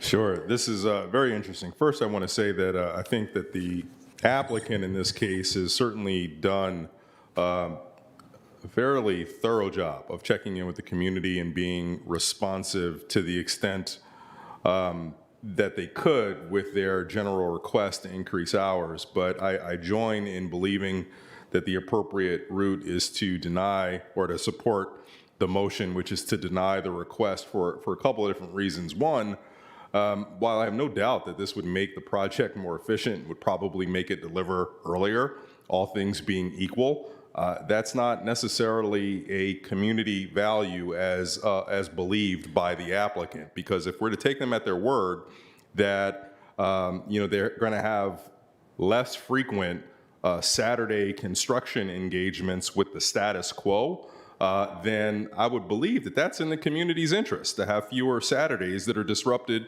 by construction. And, it remains a fact that the opposition that remains are primarily the people who live there, who are going to be most affected by weekend hour changes of any time. And so if we're talking about having more frequent Saturdays, even if it is going to deliver the project earlier, I'm not really sure that on balance that's in the public's interest. So while I appreciate this conversation, I thought it was thoughtful. I think the applicant has worked in good faith to try and get what they want and meet the community's needs. At the end of the day, the benefits really just accrue to the developers of the project and not the area that surrounds it. So I'm happy to support the motion. Thank you, Mr. Dorsey. We'll go to Mr. Carantonis. I do see Mr. Roberts. Do you have a quick, is your hand up? Do you have a quick question or succinct concern? Yes, sir. Just very quickly, and I don't mean to interrupt the board's discussion. I was hoping to respond to something I heard earlier about, time to sort of socialize this, so to speak, with the community. And it's true, we have been responding in real time to the concerns that we've heard. Again, made ourselves available at every request. We would certainly, take the time if a deferral was available to November. The construction on this case is not likely to begin until sometime in November. We would be happy to take the time to continue socializing this with our neighbors if that was possible. Thank you, Mr. Roberts. I thought there's a chance that you might ask that question, and I'm grateful to Mr. Stone as well for as you enter this community to build in the community. But the time, in my view, for a request for deferral was last week or the week before. But that's just my view. Respect very much the concerns that you brought forward. Mr. Carantonis. Mr. Roberts was reading my mind probably because my issue is very similar to Mr. Dorsey's, that this is, when the applicant wants to make a case for, community benefit, 2 months less construction, but many more Saturdays of actual construction. So this needs to be somehow constructed in a way that can show that there is a net plus for the quality of life or the impact on the quality of life of neighboring communities, residents, businesses, and others. So in that sense, I do believe that we need to make a decision today. I support the motion. Thank you, Mr. Carantonis. I suspect, Mr. Lamb, if you had, or our staff, if they had strong views. I know I've had discussions earlier this week on the question of deferral. So happy to support the motion. The question is on Ms. Garvey's motion. All in favor say aye. Aye. Any opposed? That motion passes 5-0. The request is denied. We will continue with the current construction process. Thank you, Mr. Roberts and Mr. Stone, for joining us. I understand it may not be the outcome you wanted. Did try to hear your concerns. The next item, Madam Clerk, would you please call it for us when you have a chance? Item number 45 is consideration of request to authorize advertisement of public hearings by the Planning Commission and the County Board to consider proposed amendments to the Arlington County zoning ordinance articles related to the Columbia Pike form-based code districts.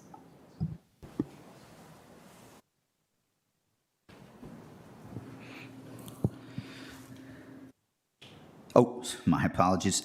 Our staff does not, still recognizes me as chair. Mr. Schwartz, go ahead, please.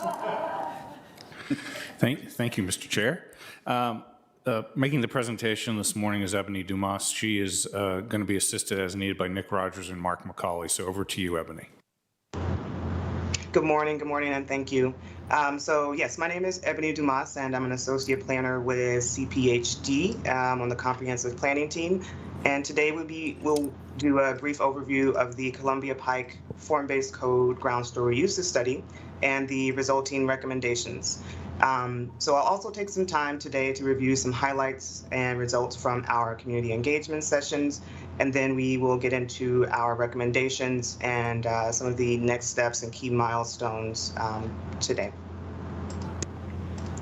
This study comes directly out of the 2019 Columbia Pike Commercial Market Study and the resulting guidance from the December 2019 County Board work session, where this market study was discussed. And during that work session, we heard from economic development consultants, the county manager, and the Arlington Economic Development team, including Mark McCauley, who is also here with us today. And that discussion kicked off with some context that in fiscal year 2018, the county board directed funding to AED to produce an independent retail and market study that laid out the existing conditions, the challenges, and the opportunities for revitalizing the Columbia Pike submarket. At that 2019 work session, AED presented that market study as such. Additionally, there were 3 key takeaways that were discussed. This included branding, marketing, and placemaking efforts. Number 2, increasing the use flexibility for ground story spaces. And 3, enhanced business support.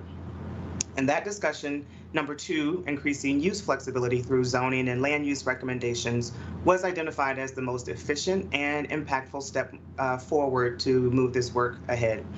Many of the uses in staff recommendations are currently permitted in the existing form-based code ground story use table.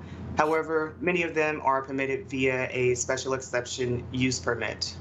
While some regional and national operators have had a lot of success in form-based code developments, staff and county leadership have also heard from small businesses and local operators who have found the use permit requirement as an additional level of uncertainty, and some have chosen to locate in neighboring jurisdictions or simply remain in industrial zones. So this study's scope is limited, again, to the commercial and neighborhoods form-based code special revitalization district. One major relevant distinction here is the commercial form-based code developments require non-residential uses on the ground story of Main Street frontages, so essentially anything fronting Columbia Pike. And the neighborhoods form-based code developments do not require commercial uses, but they do permit commercial uses on the ground story for urban Main Street frontages. Our community engagement activities began in late February of this year and continued through most of the summer. We met with 7 non-county appointed groups and stood up an online feedback opportunity that received 129 responses. We did receive an overwhelmingly supportive response, and each group, including 88% of online respondents, agreed that we should update the form-based code use tables and consider adding new uses. When we presented the preliminary recommendations to each group, we heard examples of businesses that were eventually chose to operate elsewhere due to FBC regulations. We heard the perspective that ground story retail on Columbia Pike experiences a lot of vacancies, and that permitting a wider range of uses will create a better ecosystem for retail to thrive along the corridor. Some commercial stakeholders and a small handful of residents also felt that the study's scope was a bit too limited and that staff should instead depart from the existing use table format and create a small list of prohibited uses. However, staff did review this recommendation and found that departing from the use table format would entail a major overhaul in the zoning ordinance and was not necessary to increase use flexibility on Columbia Pike. And one perspective that was pretty consistent across all groups was that the existing use tables overutilize use permits. So on to staff recommendations, and I will repeat, this is a request to advertise, and so I'll keep this pretty high level. But I will note that each recommendation that we will review requires a rather technical approach, and it requires amending not only the form-based code, but also the neighborhood's form-based code and multiple articles within the zoning ordinance as displayed in the right column. Here we have a very high-level overview of the recommendations. And so the use category of office includes a few different types of uses, and we're recommending that all types of office be permitted by right. Currently, animal boarding activities fall under the term kennel in the zoning ordinance and is only permitted in industrial zones. However, we're introducing a more contemporary term, animal boarding, and to be permitted by right with the following use standards. All activities must be conducted inside, and 24-hour supervision must be employed. We're also recommending that museums, art galleries, and art studios be permitted by right instead of via a use permit. Manufacturing artisan beverage would be a brewery, distillery, or cidery type of operation, and our preliminary recommendation was to permit this use via a use permit, as it is a new use that does not exist in commercial or mixed-use zones in Arlington. And items such as storage, loading, deliveries, and customer activity, and the potential interfacing of all of those variables are often based and really unique to each operator.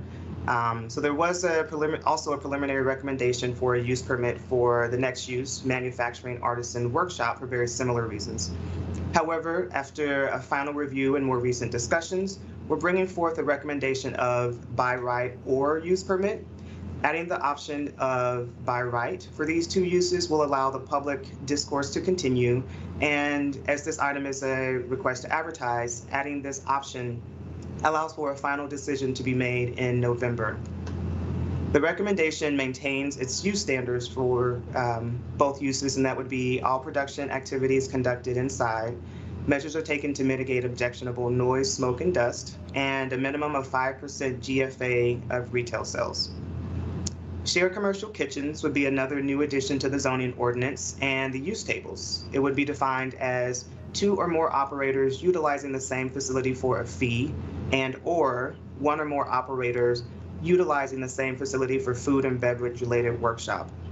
The recommendation is to permit this use by right. Think of what's called a ghost kitchen as one part of the definition. Another example of a shared commercial kitchen would be La Cocina, which is currently operating on the Pike as an incubator and operates food-related workshops along a cafe with dine-in options. Another recent addition to the study that also arose during final review is a recommendation to permit contemporary urban agricultural uses as by right, also with the same use standards as the 2 manufacturing artisan use categories. The last proposed change would also allow commercially zoned legacy sites or properties that were constructed prior to the implementation of the form-based code and have not redeveloped using that development tool, allowing those sites to access the form-based code ground story use tables. Permitting legacy sites such as Ski Chalet to access the new use table would ensure a wider range of rent prices for business owners looking to locate on the Pike.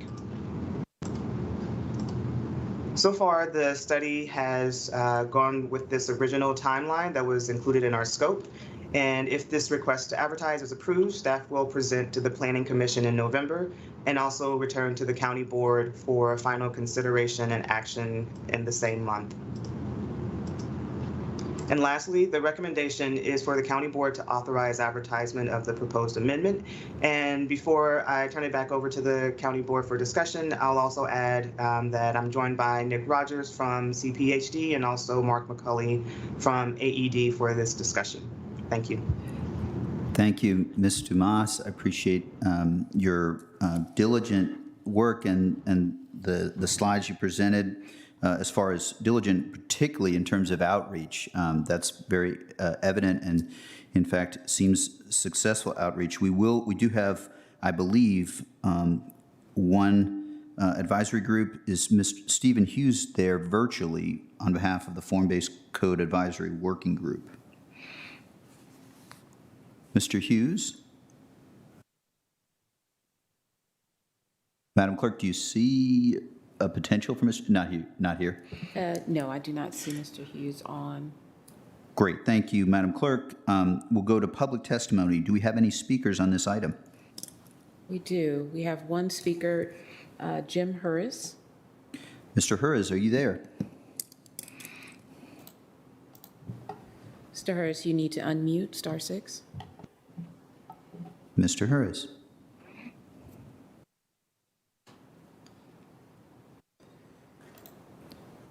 Mr. Hurris? Can you hear me? We can. Go ahead, Mr. Hurris.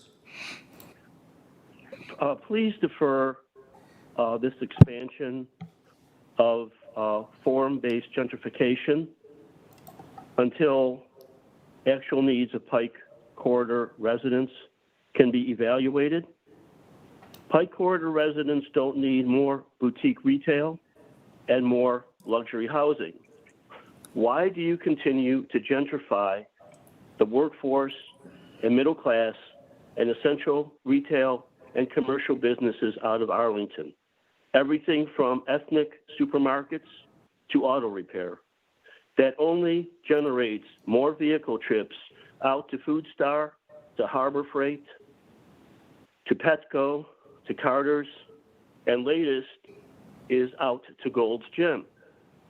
As we just saw, you approved even more impervious surfaces for areas of the Pike that are already flooding during summer storms. How smart is that?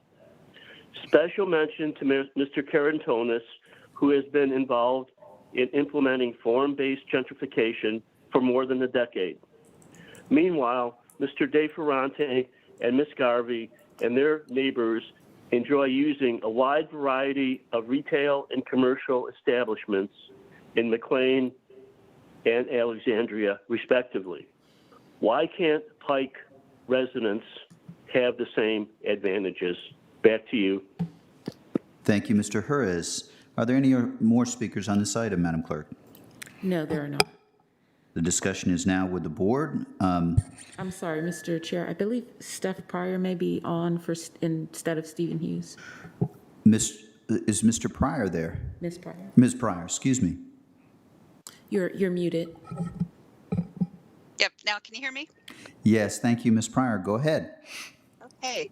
So my name is Stephanie Pryor. I serve on the Form-Based Code Advisory Working Group as the Penrose Neighborhood Association representative. And so wanted to express the support of the Columbia Pike community for both members of the Penrose community and Columbia Pike as a whole. We heartily support these changes. You might also remember a 2015 resolution from the Arlington County Civic Federation against the restrictive red retail constraints from the county's retail plan. Items for sale, display, and enjoyment change rapidly. 3D printers can fit on your desk, not causing massive warehouse printing presses. Whisper quiet instead of deafening sound and vibration. This is why I ask you to vote in favor of these changes next month. With a few adjustments, the supplemental report does call out that museums and art galleries are still excluded from the artisan usage.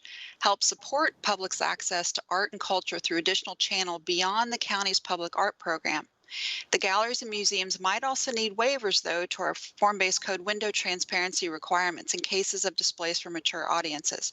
This is similar to our window transparency adjustments for daycare and doctor's offices, so I ask that you provide this flexibility and inclusion. Also provide them a speedy, well-defined process to request and speedily receive the transparency adjustments. Did I say speedily enough? This is also a note for the urban agricultural businesses in the supplemental report. Thank you to staff for that addition. It was missed.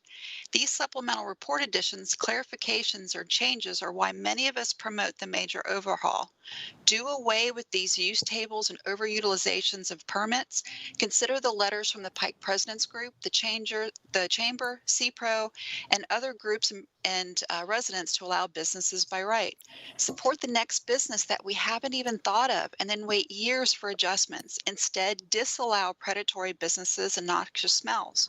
When doggy daycare, animal care, and breweries are done right, they don't smell. Do the major overhaul and do away with use tables and overutilization in the future.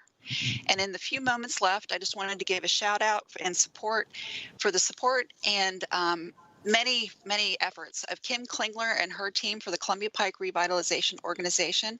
CPRO turned 35 years old this year and changed its name to the Columbia Pike Partnership. So I wanted to give a shout out for them and ask you to please help keep Columbia Pike resilient, dynamic, and Arlington's Main Street. We are a world in a zip code. We have 46 restaurants with foods from around the world. These form-based code updates will help create few new ones through more flexible kitchen structures. I challenge each of you to visit all 46 of these restaurants and hopefully a few new options soon. Please vote for these changes next month and also consider adjusting and increasing flexibility significantly in the future. Thank you.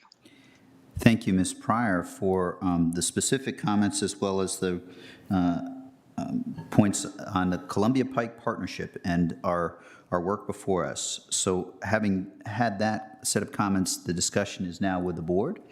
Unless, Madam Clerk, there are any other speakers? No. Okay, discussions with the board.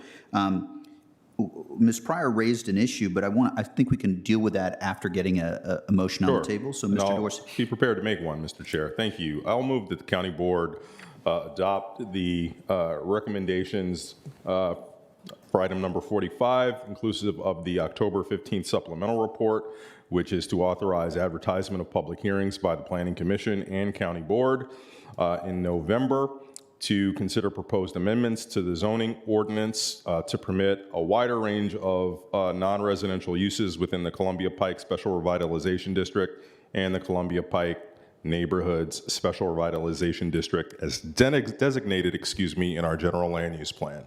There's a motion has been made and seconded. Did you want to speak to your motion? I'll speak briefly. I think the comments from Ms. Pryor were excellent and on point and very much reflect our views about still work that maybe remains in order to perfect this, but I think this is an excellent, more than interim step forward and has been sufficiently scoped to allow us to make some good adjustments with consideration at the public hearings next month. And I'll just say that this is needed on Columbia Pike. We've gone through extensive experience with the form-based code and analysis and understanding that retail spaces that are governed by the form-based code experience a level of vacancy that far exceeds legacy sites on Columbia Pike. It clearly indicates that in the opening up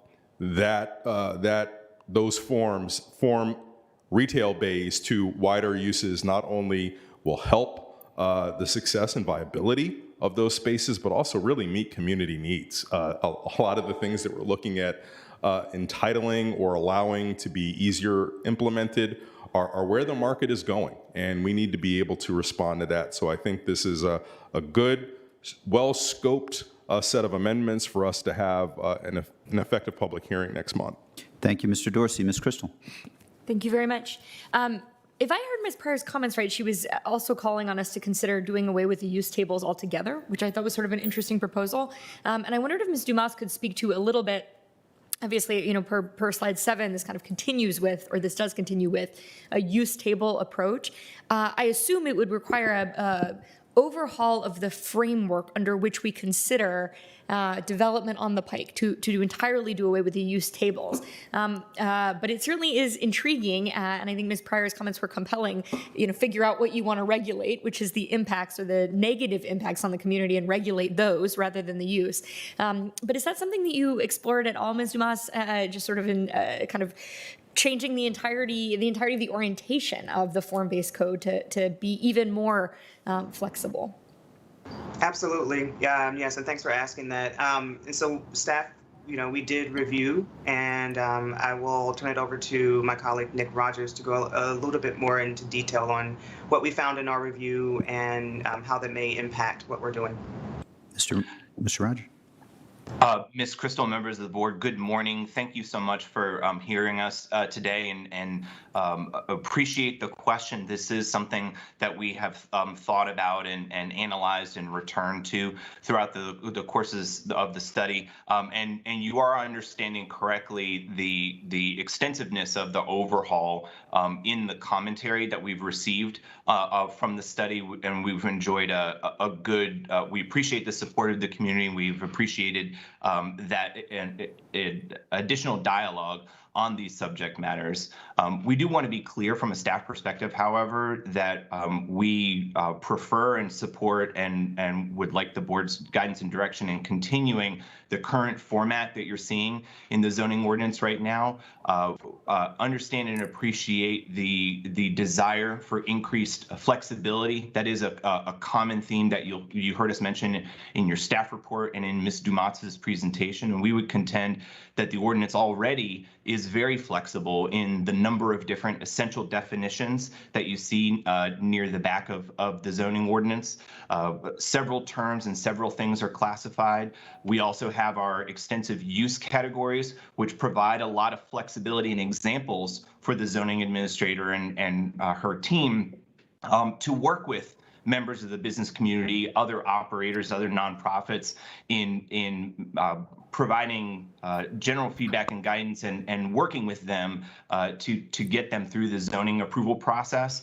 And even when things are not entirely explicit, the zoning ordinance does give the zoning administrator broad authority to interpret similar uses in our use table.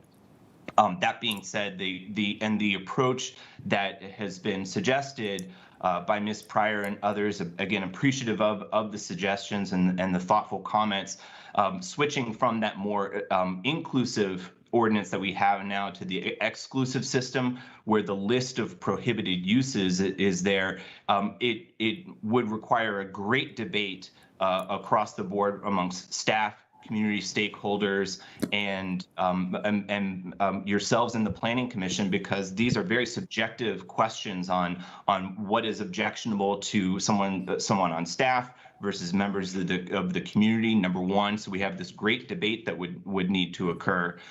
Extensive resources and time to make that overhaul, but also from just a day-to-day customer service perspective, we really see an opportunity where and I don't say this lightly, where there could be strident arguments or differences of opinion amongst merchants or others who think that they are not a prohibited use, and the zoning staff thinks they are. And so the approach that the zoning ordinance allows right now, where it's inclusive, it says what is permitted, and as new uses come aboard, we are evaluating those, studying those, and treating the zoning ordinance as a dynamic set of regulations that we're constantly updating, monitoring, and curating.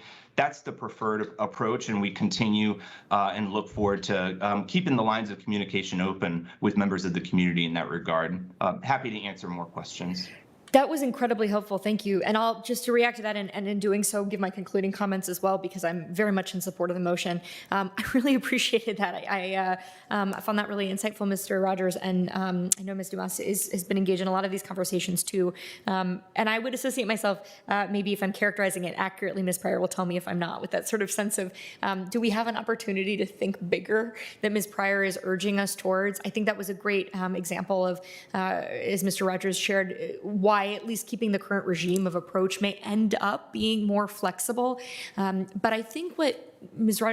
Pryor really put her finger on is something that, as she noted, really began in 2015, which is this recognition that sometimes our desire for certain uses and creative uses is held back, not by market conditions, but by our own zoning processes. She mentioned that, realization, I think, coalescing around the time of the retail action plan update that our colleagues prior to us adopted in 2015. My colleagues know this has been a huge thrust of our childcare reforms. And I actually really do see the philosophy of that carried forward, even if we're not changing the entirety of the use table approach, that this philosophy of how do we maximize flexibility for, exactly as Ms. Pryor said, a use that we have not even considered yet. We want Columbia Pike to be the kind of dynamic place where people can try things, and making sure that as government we are not creating processes that are so burdensome that a new company or new use can't make a stab at it, make a go at it on Columbia Pike. And so I really appreciate staff's effort to do that, even right up to, and one thing to just flag is, I know we had a great conversation earlier this week about things in the gray area between an artisan workshop and an art studio. And so I think they've really made an effort with the supplemental report posted to give us more flexibility to keep talking about whether there's some things in that gray area we could nudge towards a by right use, because again, those by right uses really are going to be the ones that provide maximal opportunity. So I'm excited about what we're advertising today. If necessary, we'll have more conversations about it next month. Really appreciate the work of the Form-Based Code Advisory Group, which has been such an important stakeholder, and just want to spotlight how much I appreciate staff's outreach, including to the Hispanic Chamber of Commerce. It's not sort of our necessarily usual stakeholder groups, and I think that's for the better, and their feedback, I can really see the fingerprints of their feedback here in this proposal. So thank you to staff, and I look forward to supporting the motion. Thank you, Ms. Crystal. Ms. Garvey. Yeah, thank you. I'll just I think we're all singing from the same page about the by right uses and wanting to kind of open it up, and I totally understand that. I've been on the board longer than anybody else here, and I remember when we had these conversations early, and it just always, the useless tables just bugged me because they seem so, ran into the problems that we've run into. However, I really appreciate staff's efforts to try to have use categories, which I think we've kind of succeeded here. Obviously, time is going to be, the time is going to show us whether this is actually going to be working or not. I'm pleased where we are right now. Really appreciate the work of our staff, particularly Mr. Rogers and Ms. Dumas. I think we're in a really good place moving forward. I so much appreciate adding, by the way, just to shout out the urban agriculture aspects. I think that was one of the last issues to go onto that table. And I think we've pretty much, I was just sort of thinking we've got offices, we've got agriculture, we've got art, we've got manufacturing, we've got kitchens. I think we've about covered it. We're going to find out. But I think we're really close and much appreciate all the work. And we will, Ms. Pryor, check on the window transparency issue, and that's not just for the Pike, that would be for other places as well, but we can certainly see if that ends up being a problem. That's something that we need to address more moving forward. I think flexibility is where we're headed. In a very changing time, that's important. Thank you. Thank you, Ms. Garvey. The window question is one where I'm a little, that was the last question I had, and that is, are we advertised broadly enough to allow those window in the RTA? No. Not for that specific use. Got it. So I don't know whether this is for Mr. Rogers, Ms. Dumas, or you, Ms. Kaur. If we had a museum come back to us and ask for that window component, we would then need to do an RTA on that specific use and then finalize. Do I have that process right, just so I understand? You've popped up, Ms. Dumas, so you may get to answer that question. Sure, I'll definitely take the first stab at it. And so from my understanding, that request would then need a use condition amendment. And so for form-based code developments, it is a requirement of the form-based code, and it is not one of the items that is modifiable. And so in the form-based code, there are the regulations, but then there's also a list of items that can be modified by the county board. And so window transparency is not on that list. However, in our report, in our recommendations, especially because of conversations at the Form-Based Code Advisory Working Group, we reached the recommendation to permit relief for daycare uses and for medical office dental uses, which both require privacy for their constituents. And so that's where we made that flexibility as part of this study. However, when it comes to, I think Ms. Chow, Min Chow, pardon me, mentioned earlier, like for this specific use, I'm not certain how the current RTA would allow us to look at that. I think we do also have the planning director, Mr. Fusarelli, and others Sure. who may have another perspective on that. And so that's what I can share, yeah. No, that's very helpful, and I suspect that we would be ready to be flexible and nimble. I don't know if Mr. Rogers or Mr. Fusarelli wanted to add anything in addition. Mr. Chair? Sure. Yeah, I think Ms. Pryor, I'm hearing from the board and Ms. Pryor's comment. I believe if I heard it correctly, the focus is on, a comment for staff and the board to consider additional flexibility for those window transparency regulations, particularly for the museums and the art galleries and the studios, particularly for a mature themed exhibit, for example. I believe I heard her correctly, but what I would recommend that we do is staff reach out to Ms. Pryor, discuss the matter further with her, and then report.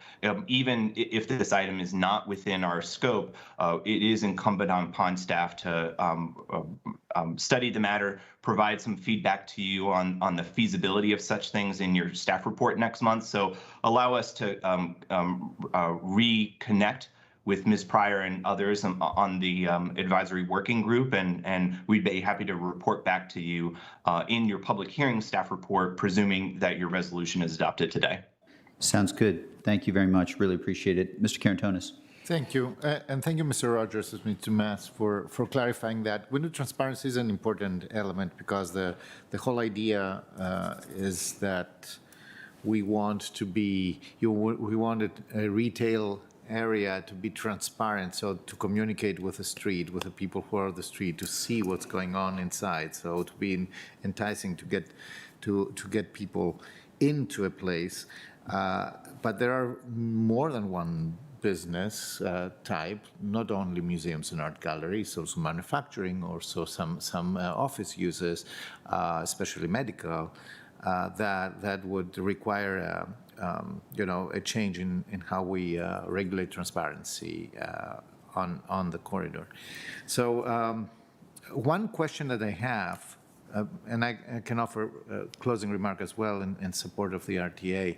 On manufacturing, for example, we say in arts and workshops, we specify that we will be required by right use permit with use standards and minimum of 5% retail. So that means 5% retail on site or 5% retail in general. So retail on site, I guess, right? So, yeah. Okay. So 5% would have to be realized by customers who walk in. Correct. Correct. Okay, fine with me. So as a closing remarks, as Ms. Crystal has mentioned, Mr. Dorsey has mentioned as well, and Ms. Garvey has mentioned as well, yeah, it has been a very long time on this. We have been talking about that maybe since 2000, I mean, when the first retail plan was discussed, and the Pike was, granted this famous orange color, which meant, maximum flexibility under that plan back then. And this has been not only the organizations that are participated in public engagement here, the 7 groups that were listed in, but all retailers, all stakeholders. The neighbors, my neighbors on the Pike, they were always asking for more flexibility, for being more, for creating a corridor that corresponds to this famous Austin, Texas slogan, keep Austin weird, right? So keep the Pike funky. And this is what we are about to improve here, make it possible to do that after we have seen what the real challenges are for way too long. So I'm more than interested in the discussion between now and November. I know what I will be doing. I will be also asking the business people themselves. As individuals, these 47 restaurants, they definitely have an opinion of how things are going and what are the real challenges that they face and why we have had the vacancy we have had on the Pike and in different places, whether the rents are too high, whether the brokers, for example, don't really know how to deal with the Pike, etc. So thank you for offering this motion, Mr. Dorsey. I am supporting it. Thank you. Thank you, Mr. Carantonis. Ms. Garvey. Yeah, the question of window transparency has made me realize I had assumed that we talk about window transparency lots of different places, so that this wasn't a specific Pike. But now I realize I'd like to check with our attorney if we'd like to give or be able to provide, this flexibility on the window transparency for a possible museum exhibit or something. Is that something we need to change in what we're advertising to add some flexibility and ability to adjust to that? Yes, right now the transparency is only, I believe, for medical offices and daycares, the flexibility that we're adding. So I share the concern. I guess I was mostly satisfied by Mr. Rogers' comments that we would. But if he comes back and we vote on this, I think we have to re-advertise. Is that correct? Yep. Ms. Kaur? Yeah. I hate to draft anything at the table. Are people interested, or colleagues interested in trying to have just a phrase to make it so that we could broaden the scope a little bit for advertising purposes on the window transparency issue? You would need to direct that the actual the proposed amendment section be amended to add that use. And then if all you're asking for is to add museum to the list right now, which is medical and dental office and daycare uses, then we can just insert it right in there. Yes, but what I'm hearing is that we'd like to be a little more flexible because you just don't know. No, I will go with my colleagues on what they're going to want. Sure. So, I mean, at least my instinct is that not most enamored of, because there was discussion of legislating from the dais, if the word museum is it, but I feel like there would be a policy discussion. So I'm a bit hesitant, and I'm confident that Mr. Rogers and team, if we have an opportunity like this, I'm confident that we would address it fairly expeditiously. So that's where I am. Maybe that's, but Ms. Crystal. So, and the proposal would be to add to the number of things that could get relief from the window transparency. Mm-hmm. So the reason I don't support that actually is supportive as I am of flexibility in general. The goal is to have activated street fronts, right? And so actually the idea for me of being flexible on museums and galleries or maker spaces is because I want that liveliness that comes, and you don't get that if the windows are opaque. So I'm actually, that might be the one area where I don't actually want to exempt them from the transparency. Okay, Mr. Dorsey, I think also had a thought. I'm just looking at where it's going to be problem for, I don't know, an exhibit or something. You just don't know. This gets back to needing flexibility because you just don't know what you don't know. Thank you, Ms. Garvey. Mr. Dorsey. Yeah, thank you. I mean, I think this is an interesting conversation in that speculative, what if someone, because of the transparency requirements, displayed something that was objectionable in a particular window or that was visible in a particular window. To me, that's a risk I'm willing to take so as not to subvert the whole idea that we want as many spaces as possible. And I will admit, even medical facilities can maybe take an extra effort to design those spaces to provide the requisite privacy.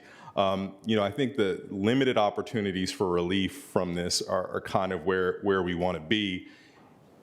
in the event that we deal with a consequence that we don't really love, we'll have to figure that out. But I think the danger of being overly flexible in terms of creating off-ramps will actually work against our broader goals. So for that reason, I wouldn't want to do it, especially without larger conversation and thought. Thank you. I appreciate the feedback from my colleagues. Obviously, this just came to mind, and it has occurred to me that there are ways of arranging museum exhibits so something isn't right in front of the window. So I'm good with it and happy to support the motion as moved. Thank you. Thank you, Ms. Garvey and Mr. Dorsey. And Mr. Chair, before even Ms. Garvey's fine conversation, I wanted to just have a brief word in response to something Ms. Crystal brought up earlier. I thought that was really a great conversation about what's the paradigm, use table of things that we want or things that we allow versus things that we prohibit. I think it's a great conversation, and the staff explanation about how going to the opposite pole, if you will, doesn't necessarily solve the problem. It just shifts the determinations that need to be made by people to a different lens. Doesn't necessarily change from the community perspective, whether something, or from the business perspective, whether it's easy or not. Ultimately, our system now requires these close calls, these judgment calls to be made by a zoning administrator. And while I don't mean to cast aspersions on our current one, who I think is terrific, or any subsequent one in the future, part of what I'm concerned with are those decisions are made by a fairly small office, or in this case, someone who is an individual, and I would much prefer that when we get to those scenarios that we haven't quite foreseen, that there be another way, maybe a third way, where we can have a path to have a broader consideration of that use, maybe by a body like the county board. And staff knows this, I'll bring it up again, illustrative of what I'm thinking of are not even things that are sort of far-fetched in the future. We know that there's a growth and proliferation of micro-fulfillment centers throughout the country. And in urban areas, they're increasingly taking on the feature of retail storefronts and using bikes and scooters and other mobility devices, probably soon to be drones, to be located in areas that are incredibly dense and they can get stuff to people really, really quickly. Well, we kind of treat them as we thought of them 20 years ago, as kind of like mini warehouses that have all kinds of requirements for parking, and they're not even allowed on Columbia Pike. Yet, you could very well see in the near future, there's going to be a huge demand for that kind of service in areas like the Pike, like Boston, and it would be a shame if the determination of one individual impacted whether or not that could go forward. So I think the next phase of this for us is to figure out how we deal with that specific issue, coming up with a third way to actually get at what Ms. Crystal and Ms. Pryor raised earlier. And I'll shut up. No. Thank you, Mr. Dorsey. Look, that's important to be looking ahead, for sure. Mr. Karantonis. Oh, I left it down. Ms. Crystal is right about the transparency. Transparency was something that we initially wanted because of this relationship to the street, and because we wanted to make, not to have opaque places. Actually, on the Pike, we had several opaque places. We still have them. Their legacy and their grandfather. That's a problem. And on some of the this is why it's a great discussion to have about what type of tables and how we regulate that, whether we regulate with a negative list or with a positive list. The example that Mr. Dorsey has brought on, yes, these are new uses. They are not without, issues. This is not just especially the micro-fulfillment centers, they have many more impacts. And so this is many more impacts also to local retail, to how we understand neighborhood retail. So that's to me still a place where we want to think very carefully on how we insert them in densely populated neighborhoods. Anyway, Sure. Thank you, Mr. Karantonis. I want to just thank staff. I'm changing my adjective from diligence to excellent work because I'm nerdy enough to like diligence, but I don't want any connotations other than this was excellent. I particularly appreciated the second page of the supplemental report with the discussion of by right versus use permits and the urban agriculture type discussion as well. A big thank you there. Ms. Pryor, I'm interested in the 46 or 47 restaurant challenge, but I'm also mindful that could take some time and probably exercise is also a good thing. So with that, I'll support this as well. The question is on Mr. Dorsey's motion. All those in favor say aye. Aye. Any opposed? Motion passes 5-0. We're on to the next item. Madam Clerk, would you call the next item, please? Item number 46 is consideration, public hearing of the presentation of the calendar year 2022 legislative package review. Thank you. Mr. Schwartz, to you for the staff presentation. Thank you, Mr. Chair. Making her public debut, Alana Cranen, who is in the county manager's office and our legislative liaison, has a presentation. Thank you. Ms. Cranen. Hi, thank you so much for having me this morning. My name is Alana Cranen, and I am the new legislative liaison. I think a little closer to the microphone. There you go. Hello, I'm Alana Cranen, and I am the legislative liaison for the county, and I'm here to present the 2022 state legislative package. Next slide, please. Before I begin with the package, I wanted to give a broad overview of what to expect during the 2022 General Assembly. It will begin on Wednesday, January 12th, 2022 this year, and it is what they consider a long session, meaning it is 60 days. The Governor Northam will reveal his new 2-year budget in late December this year, and that will be up for consideration. We are expecting about 3,000 bills this year if we continue to not have bill limits or a limit to the number of bills that General Assembly members may introduce. In past years, we've seen the number increasingly go up, and so that is why we're expecting about that many bills. There will likely be an option for virtual participation as there was last year, but they will likely also resume public in-person participation. We are still waiting for final confirmation on how this will be acclimated this year and how we will have this option, but we are anticipating both of those to be available. And finally, I just want to put some context that our strategy may shift a little bit as we go through the final phase of the redistricting process and whatever the results of the November election are with the governor's race and all of our 100 General Assembly members up for re-election. Next slide, please. So now I'm going to dive into our state legislative package and give some highlights. We have in the main bullets our general categories, and so I'm going to start with our human services and healthcare. We are focusing on supporting our community service boards and our crisis intervention center. We're also putting some efforts towards improving mental health in Arlington County and our disability waiver services. Next, we have our land use and housing section, and we focus on tenant rights to improve our living standards and conditions and continued rent relief during COVID-19. Finally, our finance section is focused on our taxing authority as a county to be the same as it is for cities and increasing our local flexibility. Next slide, please.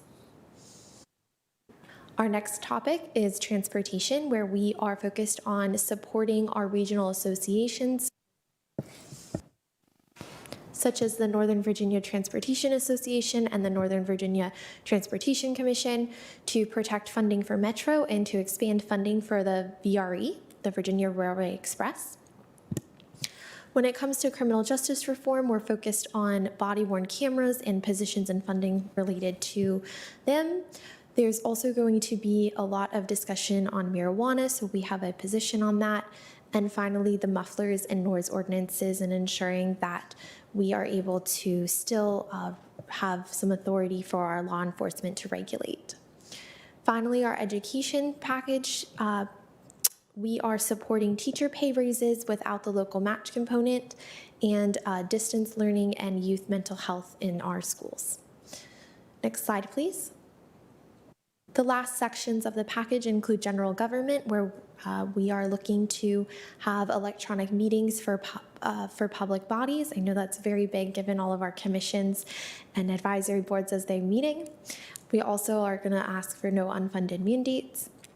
In public safety, we'd like to increase our jail per diems and diversion efforts.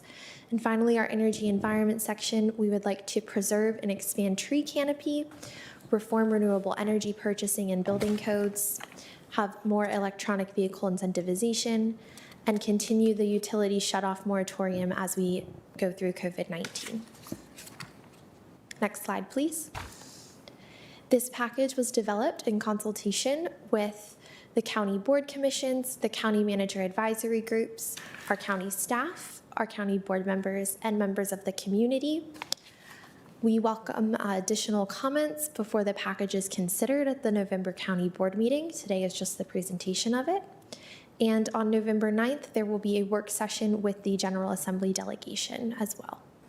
Next slide, please.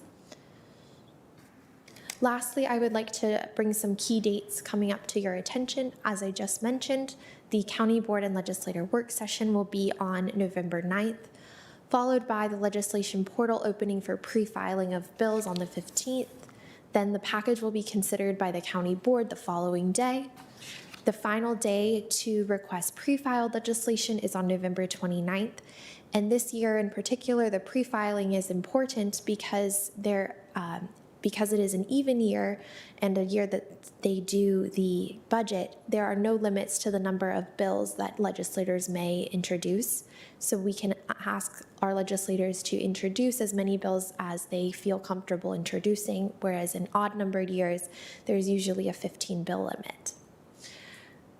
Then in December, we will get all of the drafts back for review. The final day to get those back is December 31st. Then session will begin on the 12th of January. The last day to actually put those bills into file and get a number is the 14th. Then we will move to crossover, which is when all bills that are still being considered cross to the other legislative body halfway through session. Hopefully sine die will be on March 12th, and then finally reconvene session will occur sometime in mid-April. That is my presentation, and thank you for having me. Thank you very much, Ms. Kreinen. Really appreciate your first chance to be before us publicly and your ongoing work. Had a chance to work quite a bit with you over the last month or so. We'll keep you here because we may have questions to follow up. But as of now, we'll go to our clerk to see if we have public speakers on this item. Yes, we do. Our first speaker is Joan McIntyre, followed by John Bloom. Ms. McIntyre.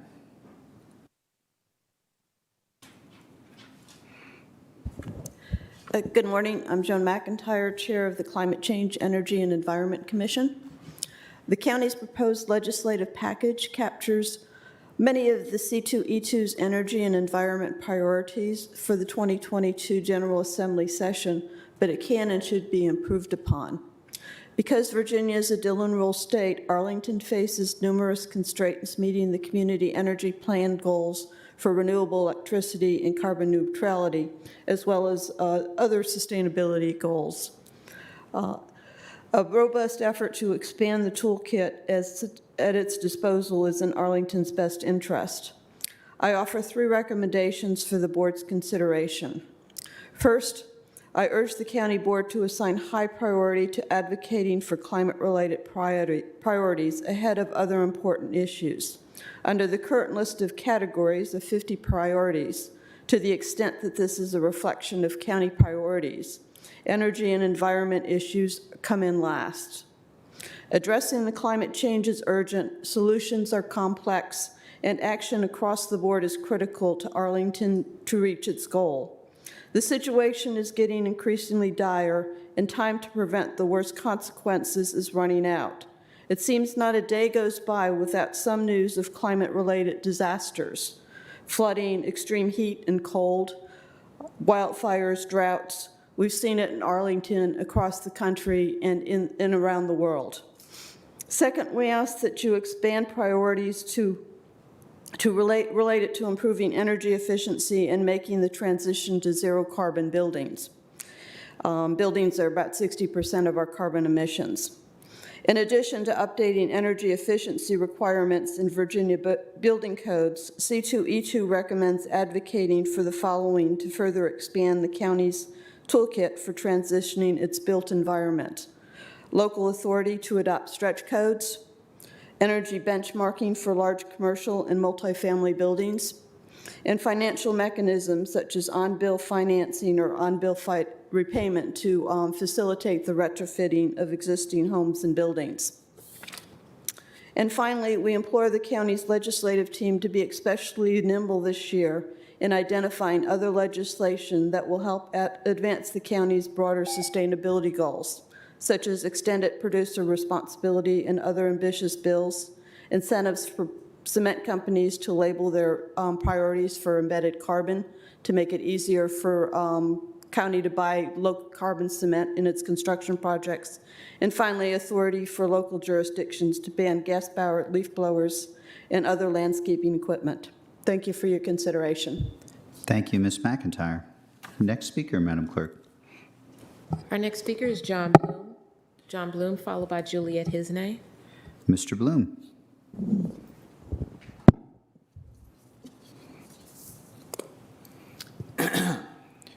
Good morning. I'm happy to speak on behalf of the Sierra Club's Potomac River Group about Arlington's proposed legislative priorities. When we adopted our carbon neutral goal 2 long years ago, we agreed that we all would have to work harder in Richmond because state policy is a dominant force in 3 key elements of carbon neutrality: the grid, building codes, and transportation policy. In 2 short years, our local delegation has played a major role in delivering game-changing clean energy and transportation policies, though much more is needed. By playing a leadership role on state climate policy, Arlington helps itself and the entire state reach its goals. There's not any better investment the county could make, in our view, than in strengthening the county's effectiveness in this area, next year and over time. Please think creatively about concrete steps we can take to do this. Raising our game is more important than any single legislative priority. I do have a few comments on the list of climate-related priorities. First, the list as far as it goes is great, and we appreciate the serious work that went into it. Reducing greenhouse gas emissions from buildings is the biggest challenge facing Arlington right now, and the list of priorities falls short in this area. 2 policies that were requested by C2E2 would really help. One is for the state to offer an optional higher-level building code called a stretch code to jurisdictions like Arlington. This is a common and successful approach in other states. It allows communities that have climate goals to move forward and avoids having a multiplicity of codes that builders find objectionable. Another important policy is energy benchmarking. This would give local government the authority to require large building owners to report aggregated energy data. This helps monitor progress and target programs and incentives. This also is a modest and successful policy that other jurisdictions, such as DC, have had in place for many years. Rip Sullivan has proposed a bill on this in the past and could do so again. Finally, we believe local government should have the authority to regulate or prohibit dirty, noisy, gas-powered lawn equipment, including leaf blowers.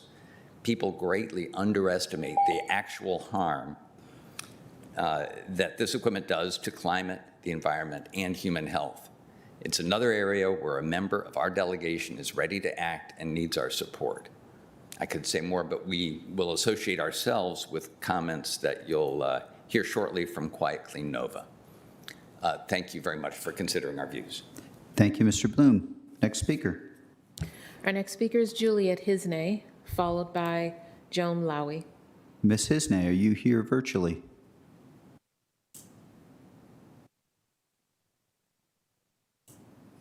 Do you see Ms. Hisney, Madam Clerk, virtually, or no? I do not. Okay. We'll go ahead to the next speaker and then come back if need be. Okay, Joan Lowy. Ms. Hi, Lowy. thank you. Yes, thank you for the opportunity to comment on Arlington's 2022 legislative package. I'm here representing the Arlington members of Quiet Clean Nova, which was formed earlier this year to combat the noise, pollution, and environmental injustices caused by gas-powered leaf blowers in Northern Virginia. Leaf blowers are used throughout the spring, summer, and fall by landscape companies and homeowners, mostly to blow grass clippings. Most gas-powered leaf blowers have crude and inefficient two-stroke engines that emit especially deep, vibrating noise that testing has shown travels farther than other types of engine noise and penetrates walls and windows. It's like secondhand smoke. You can't escape it. And with more people working and studying at home, this problem has grown even greater. Two-stroke engines also use a mixture of gasoline and oil for lubrication. About 30% of this mixture is released unburnt or uncombusted into the air. These are the same types of engines as the tuk-tuk motorized rickshaws in some Asian cities that have contributed to choking air pollution. The two-stroke engines are being phased out all over the world, but continue unchecked here in the landscaped industry. Emissions from gas-powered leaf blowers contain known carcinogens like benzene, butadiene, and formaldehyde, and staggering amounts of smog-forming pollutants. Lawn and garden equipment, gas-powered lawn and garden equipment, surpassed cars as the #1 source of smog pollutants in California this year. Northern Virginia is a marginal non-attainment area for smog. The people most exposed to this noise and pollution are the lawn crews that, operate the leaf blowers throughout their day. And this raises social justice concerns. There are alternatives. Battery-powered blowers, which are widely available, emit less noise and are emission-free. Quiet Clean Nova's focus has been on leaf blowers because they are the most egregious. But all gas-powered lawn and garden equipment is noisy and polluting. The U.S. Department of Transportation says lawn and garden equipment consumed 3 billion gallons of gasoline in 2018. Using an EPA calculator, that translates to the greenhouse gas emissions generated by the energy usage of 3.2 million homes for 1 year. I know the Arlington board is deeply concerned about climate change, as we all should be. Quiet Clean Nova views transitioning from gas-powered lawn and garden equipment to battery-powered equipment as low-hanging fruit. It's not going to have an impact as large as putting solar panels on roofs or electric vehicles, but it's not insignificant either. Ideally, we'd be asking you to request the General Assembly pass legislation empowering local governments to ban all gas-powered landscape tools. But we're not doing that. We've chosen instead to focus on gas-powered leaf blowers because they are the most egregious and because we believe that we have a better chance of winning passage of a bill that focuses solely on leaf blowers rather than a broader bill. State Senator Barbara Favola and Delegate Kay Corey have agreed to introduce legislation in January. It's a start. We ask that you join us in this effort for the health of our community and for the health of our planet, and include a request for legislation in Arlington's 2022 package of priorities. Some board members have expressed concern to us that Arlington will somehow be out on the political fringe if you support this request. That's not true. We've seen the District of Columbia Act Montgomery County Executive Mark Elrich has indicated he intends to act. And we saw California Governor Gavin Newsom join us just days ago, sign a bill that directs the state's Air Resources Board to ban gas-powered lawn and garden equipment as early as 2024. Thank you for your time and consideration. I'm happy to answer questions. Thank you, Ms. Lowy. Really appreciate your comments as well. I believe that, Madam Clerk, are there any other public speakers to come before the board on this item? There is not, unless Ms. Hisney has joined us, but I'm not seeing her at the moment. One more. Ms. Hisney, are you there virtually? Got it. Okay. We will turn now to, the discussion is now with the board. I guess the first question I have, pretty confident that this is not an issue. This is a request to advertise. And so there's changing number of priorities. All of that is permissible next month on this item. Is that correct? It's not even a request to advertise. You're not adopting an ordinance. Thank you for correcting me on that. So we'll finalize. We have the November 9th session. So we have more discussion to come. And I think in the staff report, Ms. Clarendon mentioned that the results of the election will impact our strategy with respect to this. So open the floor for questions while also being mindful that we have a long way to go on this. Ms. Garvey. Yeah, thank you. I appreciate all the speakers talking about lawn blowers, which has been an issue ever since I've gotten on the board, and it seems to be finally getting some traction, which is kind of good to see. So, Ms. Clarendon, would you talk a little bit about that issue and how it looks? And I assume that we could support that without damaging our liberal reputation. Sure, happy to answer your question. So the one concern that I have going forward is that we currently last year passed legislation to create an electric vehicle rebate program, but it was not actually funded. And so in other parts of the state, specifically in Southwest Virginia and more rural areas, having this ability to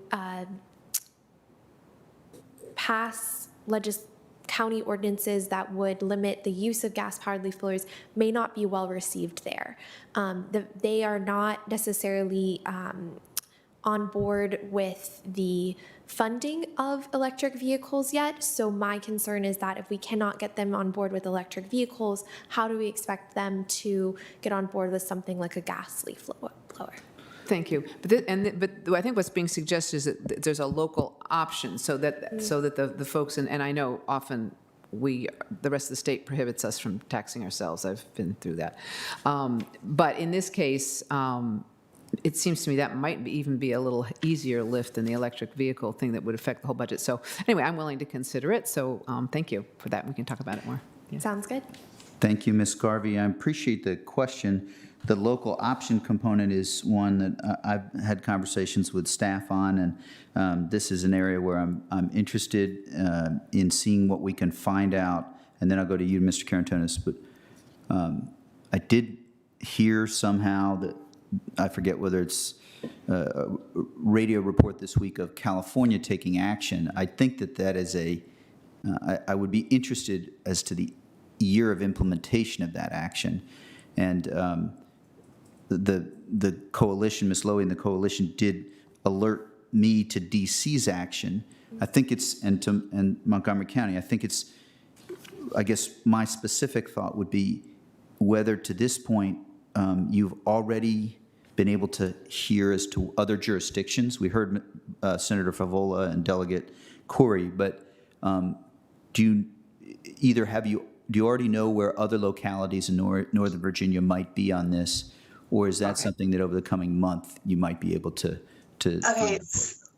find out for us? So I've unmuted. I guess you can hear me, right? Sorry, Ms. Lowy, I appreciate it. I think you. Actually, the question was for Ms. Kreinen, and let's go with her first. I do recall that we had a conversation on this, but at this point, the conversations with the board, we may have a question for you. So if you just hold for a minute, we'll go with Ms. Kreinen first, if that can work.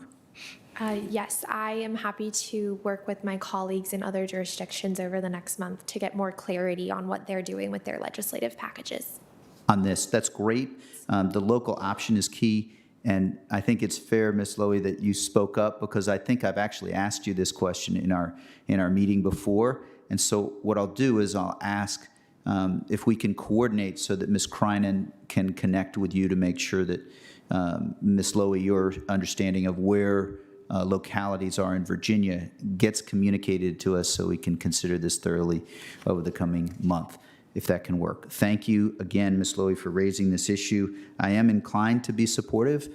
I think that the result of the election would be critical, and we have to understand the scale of all of our asks with respect to the environment as well. Mr. Karantonis. Thank you, Mr. Chair. I actually wanted to just to move the county manager's recommendation. I haven't heard until now any significant objections. I hear a lot about additions and modifications, and that's a good thing. In addition to the fact that we don't run the risk of other under-advertised or over-advertised, so that's a good collection of, a good start of a public discussion to get to a packet that we can present to our legislators. So if there is no objection, I would just move to conduct the public hearing on the legislative proposals, which will then be under consideration for adoption at this November 16th, 2021 County Board meeting. So, Mr. Karantonis, thank you. There's a motion and a second, and so that's a motion to open the public hearing, is what I heard. I thought you said, and then we eventually will end up closing the public hearing and then having additional conversations today. So you moved the county manager's recommendation. Is that correct? Okay. I submitted today. It's been moved and seconded. Go ahead, Mr. Karantonis. I heard one criticism, though, and this is the place where energy and environment ranks or appears to rank. I think that every single chapter in the packet here is equally important, but I do hear I do hear the criticism that maybe environment should not be the last item on the format, so to say. So we may want to think about that. Since the leaf blower discussion came up, I do think that it's very important to raise the issue and to raise it soon. The data that were presented are significant, including the OSHA protections that are not that are there, but they are not. The industry really doesn't take at all care of these protections. So I do think that it's a good conversation to have with our legislators to see how far we can get and what is realistic. What I think, though, will be, for me at least, a very central part of the conversation is the conversation of building codes and what exactly item 6 means to to promptly update Virginia Energy Conservation Code to IECC standards. IECC stands for International Energy Conservation Code. We have heard the discussion about stretch codes, about having the ability to adopt stretch codes. I do think that in Northern Virginia, we're in an exceptionally good position to do that economically. In addition to what Mr. Bloom mentioned, I do think that this, in combination with benchmarking, also rewards high value and value engineering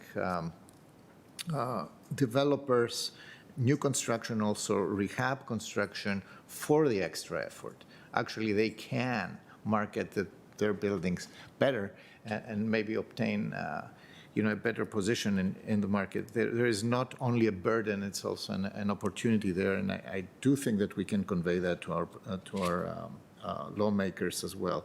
The financing issues are very important to me. The electric vehicle discussion and the incentivization is important to me as well. Actually, last year we we saw constituents coming out and talking also about electric bicycles. So I don't know where this conversation is at this point, but I would like to add that for later consideration. Thank you. Thank you, Mr. Karantonis. Other thoughts, Mr. Dorsey? Thank you, Mr. Chair. So a couple of thoughts. One, public service announcement, at least from my perspective, there is no implication as to rank order priorities by where they appear, whether it be A, B, or C, 1, 2, 3, 4, or 5. So no priority should be inferred on that. We have a challenging enough time getting together the legislative package than ranking all of those within. So trust me that that's not the case. And to that end, Ms. Clarendon, thank you so much. I thought you did an excellent job of really collating so much feedback from throughout the organization in order to put together this draft package for us, which I think is really great conversation starter. The one area where I'm personally interested in maybe figuring out if there could be a different approach is on this issue of leaf blowers. And without, hopefully you don't interpret this as criticism of the effort of Senator Favola or Delegate Corey, but I don't actually think local option is the responsible public policy thing to do.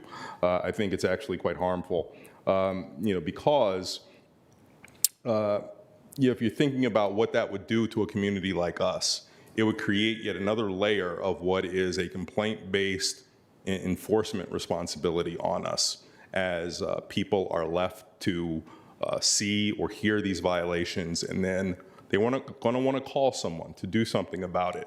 And what is that someone? Is it our code enforcement? Well, that might be good Monday through Friday, 9 to 5. What happens on Saturday? So do we create this expectation of what's going to occur that's not actually going to be able to be realized on the street? Better yet would be if we figured out some way to, as other jurisdictions have, ban the sale of these items and to phase it out over a certain period of time. And the Commonwealth needs to do that statewide. We need to make sure that we can ensure that that also exists for online orders. So while I get that the local option really feels good at this time, I think I'm just very much concerned about the unintended consequences. So over the course of the next month, I'm going to be thinking about how we might be able to do that while also not trying to offend our legislators who are truly trying to do the right thing. Thank you, Mr. Dorsey. Very helpful. So we have quite a bit of work there. I guess I'll just say go ahead, Ms. Garvey. No, I just want to thank Mr. Dorsey for bringing up that point, and I look forward to some interesting conversations. I mean, there's part of me that this issue of enforcement only working 9 to 5, that is an issue for many different things. So that's something to kind of think about moving forward. And then we can talk offline. How do you ban the online sale and have people have it shift? You can. Yeah, you can prohibit manufacturers from shipping to. Oh, cool. And they'll do it. All right. It's done with alcohols, other things all the time. I guess I have not been trying to order the right stuff. Okay. Thank you. Thank you. So, Mr. Chair, can we clarify who seconded the motion? oh, sorry, Mr. Karantonis offered the motion, and Mr. Dorsey intended to, and we will now accept with your concurrence that he has seconded the motion. Yes. Thank you, Ms. Kaur. So I guess for my part, the one specific thought regards item 6 in the environment and energy place.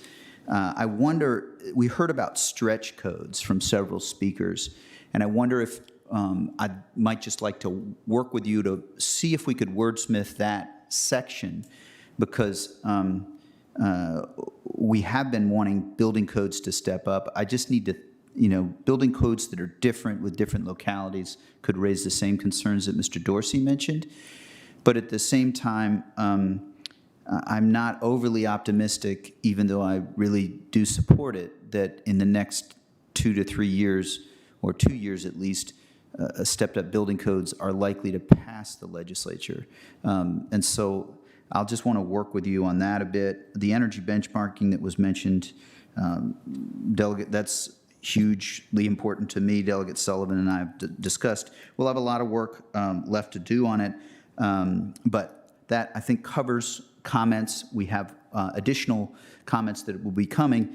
I want to clarify with our attorney, what we've done is we've had a public hearing, and so our motion is to, I believe, our motion was to open, were your words, but we need, I believe our tradition and our practice would be to then close the public hearing and then have additional discussion later. But the motion was to open it, correct? Yes, although once you act on the item, you've essentially closed the public hearing on it. Got it.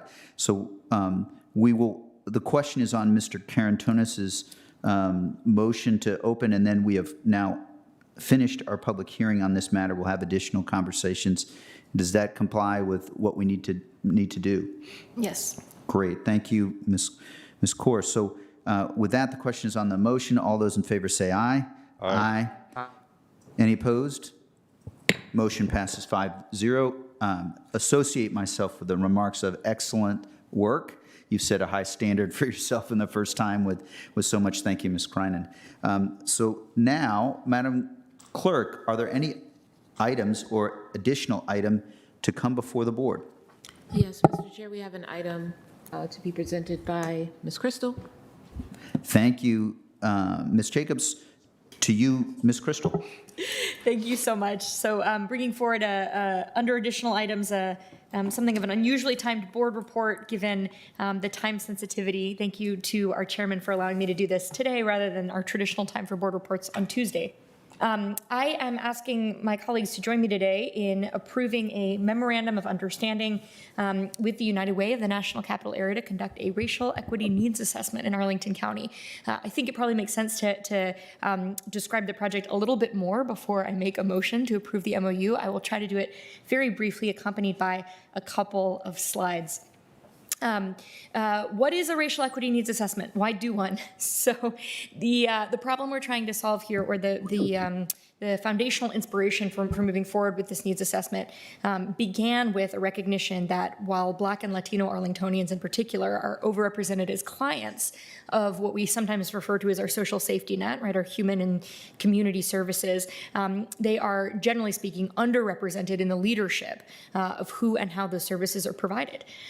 This is a observation that has come to us from a number of stakeholders over the past year, supported by a fellowship with E Pluribus Unum, an organization that focuses on racial equity issues, particularly in southern jurisdictions.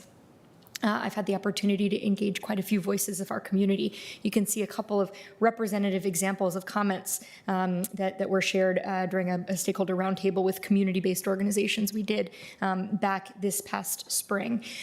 So how do we look at this problem holistically, not just maybe tweak some of our practices around grant making or allocation, but really look to the heart of how we define what needs are in our community and who defines what needs are in our community. So we have shaped a project, again, supported by E Pluribus Unum, and now proposed with the United Way of the National Capital Area to convene a steering group of community members who have deep networks among neighborhoods of color and residents of color in Arlington, and to really begin to conduct some of this outreach and assessment through the explicit lens of racial equity and racial inequity. We have a great number of needs assessments and a great amount of quantitative data in our community about people living, for example, below a certain percent of the poverty line, the geographies where that's concentrated, what it means for the affordability of housing, childcare, other basic services. And this is an opportunity to really look at that expressly through the lens of racial inequity. When there are, for example, needs for workforce supports, how has that been informed, and how are the needs shaped by legacies of racial discrimination or disparities in access to opportunity? It will be informed by those reams of quantitative data that I mentioned. Of course, we have a great many existing studies done either by the county or partnership institutions, but really focus on qualitative data, the lived experience that members of our community have had in terms of their needs for services or the experiences they've had in accessing, either successfully or unsuccessfully, services currently provided by the county.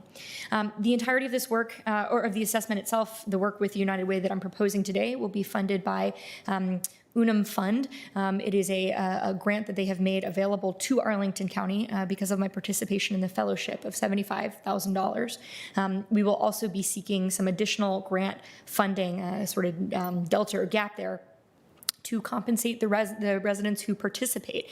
Both our steering committee members, perhaps in the form of compensation back to the organizations with which they are affiliated for their time, and to community members themselves who participate and share their experiences. And this is really based on what I think the field is learning when it comes to equitable engagement, which is the recognition that participants in these types of processes, particularly low-income residents, are experts in their own experience and ought to be treated as subject matter experts accordingly. Ultimately, the result that we hope for out of this needs assessment will be something tremendously accessible. We have begun to talk with United Way about a singular document, maybe a singular video or two expressing those needs.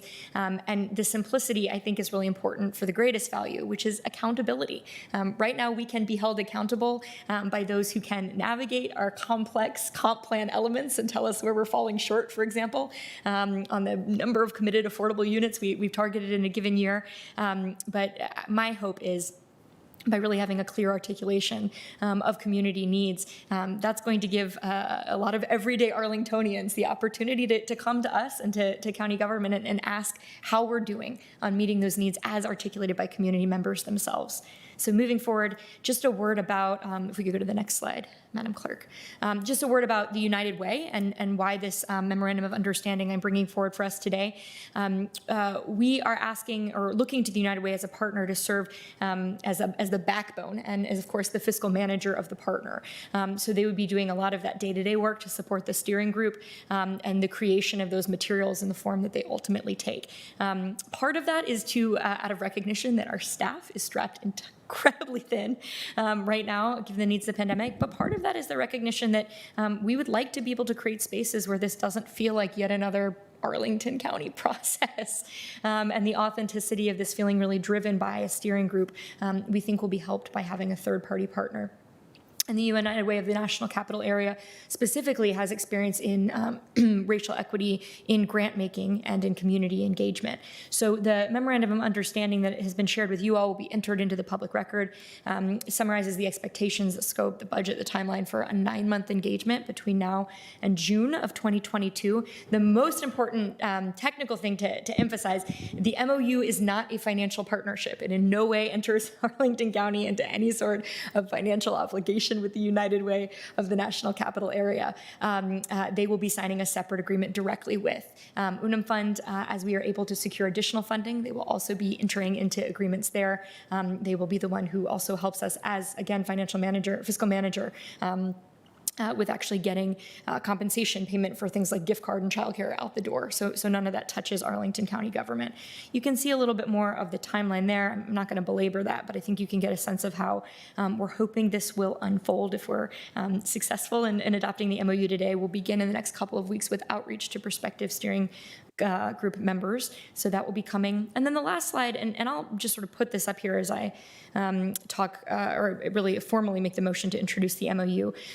But how does this fit into a body of work that I think we've all been incredibly supportive of? And want to thank our Chief Equity Officer, Samia Bird, and her teammate, Amber, in pulling this together for us today. Samia has been integrally involved in the sort of conception and development of this project.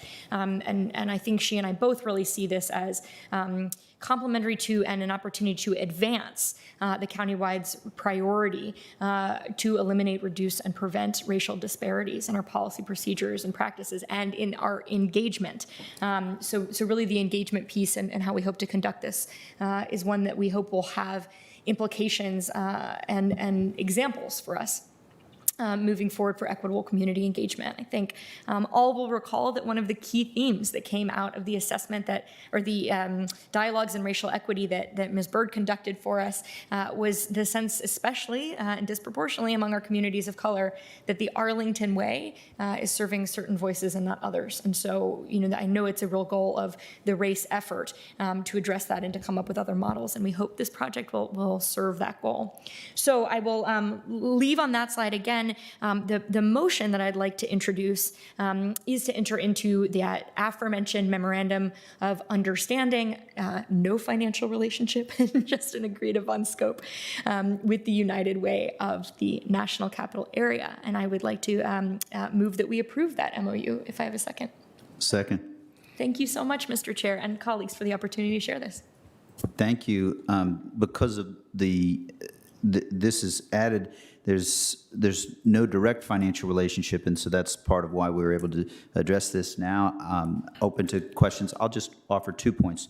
One is the fellowship is an excellent and important opportunity, and we also want to make sure that the other members of the board are pulling our weight on this important issue. And so I had a conversation with Ms. Crystal about that, and we're all eager in this area, but we're also mindful of the fellowship, which is an excellent opportunity. So that's one thought. And then I think, we want to engage, we want to make sure that these changes help with the challenge of leadership not always being diverse as it should be, but also we want to implement this with effectiveness, which means it's good that many of our nonprofits are aware of this work. And so those are two, not so much questions, it's just thank you for helping me engage with that. And other colleagues may have comments. Start with Mr. Karantonis. We got to get you a microphone with red, because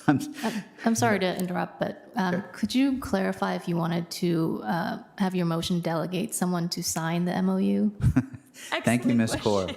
And I should note that Ms. Kaur has been a great advisor and help throughout the process of developing an MOU, which a board member is not generally in the practice of doing. I would be asking colleagues to empower me to sign on behalf of the County Board of Arlington. Great. So approve the MOU and with the delegation of Ms. Crystal to sign. We'll go to Mr. Karantonis and then to Mr. Dorsey. Oh, thank you. And thank you, Ms. Crystal, for bringing that up and, for your leadership on this and for expediting this. This is important. Very important, actually. So one thing that I wanted to ask you, so what is exactly the next step now? I saw something about a steering committee, and how are we going to go about that? That is a great question. And one of the things we've been really mindful of, and where the United Way as a partner, as they've gotten onboarded, has really helped push our thinking. We are really trying to move away from the model that we usually engage in, where the county board thinks about the people we know, who we think have relationships in the community, and we handpick a group of people, and they serve and convene around an agenda that we have developed for them. So the United Way, as a first step, will be doing some outreach to some folks. You have to start with the people we do know. And would welcome any suggestions from colleagues of the broader community. But we're hoping that's going to be an entry point into the community. They'll be doing a series of interviews to ask people, who do you know that has the best network in, for example, Green Valley or Arlington Mill or other neighborhoods of the county. They will also be asking people who might be interested in serving on the steering committee what their aspirations or priorities for this type of project are, where they're skeptical about this type of project, and ensuring when that steering group is assembled for the first time, it is an agenda that reflects their priorities. So the short answer is I can't tell you yet who's going to be a member of the steering group. We hope that's going to arise, or we know that's going to arise out of some conversations. But I look forward to sharing it with colleagues and looking for ways that the public as well as county board members can kind of follow along on the process of this group. Yeah, I was actually not asking about who, because I understand what the point of the exercise is here, or at least I think I understand what the point of the exercise is. My question was how best can this organization be helpful? So our chief equity officer is already involved. So how do we tap and map the territory so that this interesting new layers, more down to the ground, layers of involvement and of reporting on the status of equity and the equity needs happen. So that's what is intriguing to me. I think I'm following, and that's a great question. I should note that with the leadership of not only Samia Bird from the county manager's office, but also Michelle Cowan, I've also been able to draw on the thought partnership of our director of human services, Anita Friedman and her deputy Brooke Hammond Perez for the last 9 months or so, which has been, I would like to express particular gratitude because they have had so much on their plate. So the fact that they've made consistent time to engage with me and with Ms. Bird in the formation of this project. So absolutely, the goal would be, we hope to have some staff representation and participation, not only from DHS, but also community planning, housing, and development. We know, for example, the Community Development Block Grant Program is another key way we fund community services. So to have participation from some lead individuals, maybe sometimes simply listening to the steering group, maybe sometimes participating, and ensuring, to your point about how do we make sure that knowledge is actually transferred, right? Nobody needs to reinvent the wheel here in terms of knowing the data of where these disparities exist. We are fortunate one of the project leads from the United Way is their director of research and evaluation. And so we have inundated him already with, for example, the great dashboard that Ms. Bird and our demography team pulled together that shows rather dynamically racial disparities on a great number of performance measures across the county. We've also possibly threatened to drown him in our many existing studies and assessments so that it really is anchored. And then to have the participation of our staff to make sure the learning comes back. And the point too, I mean, I think an assessment is only valuable if it's the basis for change, right? And so we really do want to make sure that we have those teammates there. I have some thoughts. I know they've got some thoughts already about, what the national field of grant making for equity, where it's headed, right? How you can create, for example, grant applications that put fewer barriers to entry or access on community-based organizations, ways to do contracting for equity in terms of how we award our major contracts in human and community services. So those would all be things that follow from what we learned from the needs assessment, but it's really important to have those leaders of government at the table so that we don't just hand over something they've never seen before and ask them to go forth and implement. I hope that addressed the question you're asking. It does indeed. Thank you. I really expect one of the biggest insights in this kind of work is the qualitative data, not only the quantitative data. That's always very, very surprising.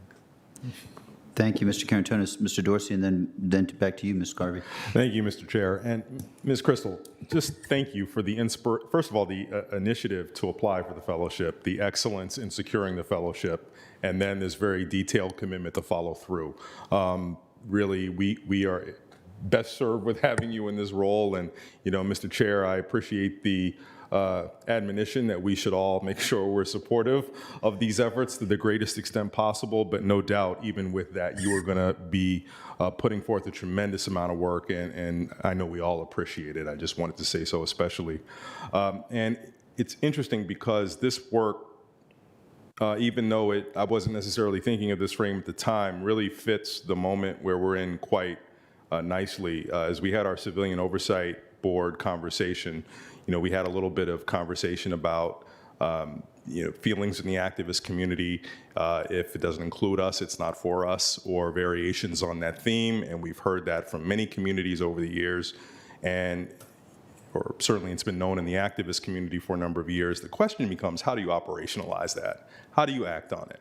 And I had an interesting conversation as part of another regional effort a little while ago, and a true grassroots neighbor, I wouldn't even call this person an activist. They were a person affected by life in the national capital area, who articulated it better than I had ever heard before and really helped my thinking on it.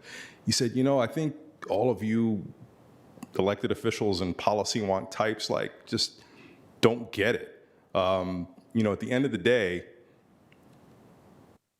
we want you to understand what we're going through by actually listening to us and engaging us, and then figuring out what your value added is. And that is in actually putting the systems and structures in place that fit what you heard. But none of that's going to happen unless you actually do the work of listening to us, can reflect that you understand us, and then bring your skills to the table. And this was in response to this back and forth about whether or not we could do what activists wanted.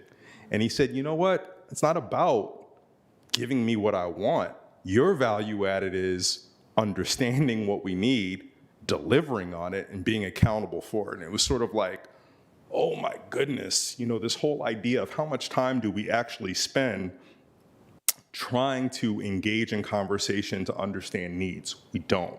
We don't have a systematic way of doing it. We don't have necessarily the right people at the table when we're doing it. It's not because we're engaging in bad faith, for sure, but the perspective of someone who thinks about an issue, no matter with how virtuous a mind or rigorous and intellectual design, is not necessarily going to be studying or implementing the right things unless they truly reflect the needs of the people who we're trying to serve. So I just think this is going to be a fantastic body of work. Godspeed, good luck. Let us know how we can help, and thank you. Thank you, Mr. Dorsey. Ms. Garvey. Yeah, thank you. I'll echo the thanks. Ms. Crystal, I know you've been working really hard on this. And, and for folks, and it feels different, which is good. And for folks who are sort of tuning in and thinking, what is the board doing this thing? It wasn't on the agenda, and what's Ms. Crystal?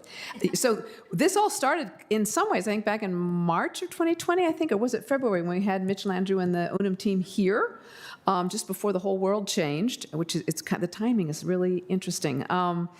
And so it's something that we've been working on for a long time, and I know you've been working on really hard for the last, I guess, year or so that you've been that, yeah.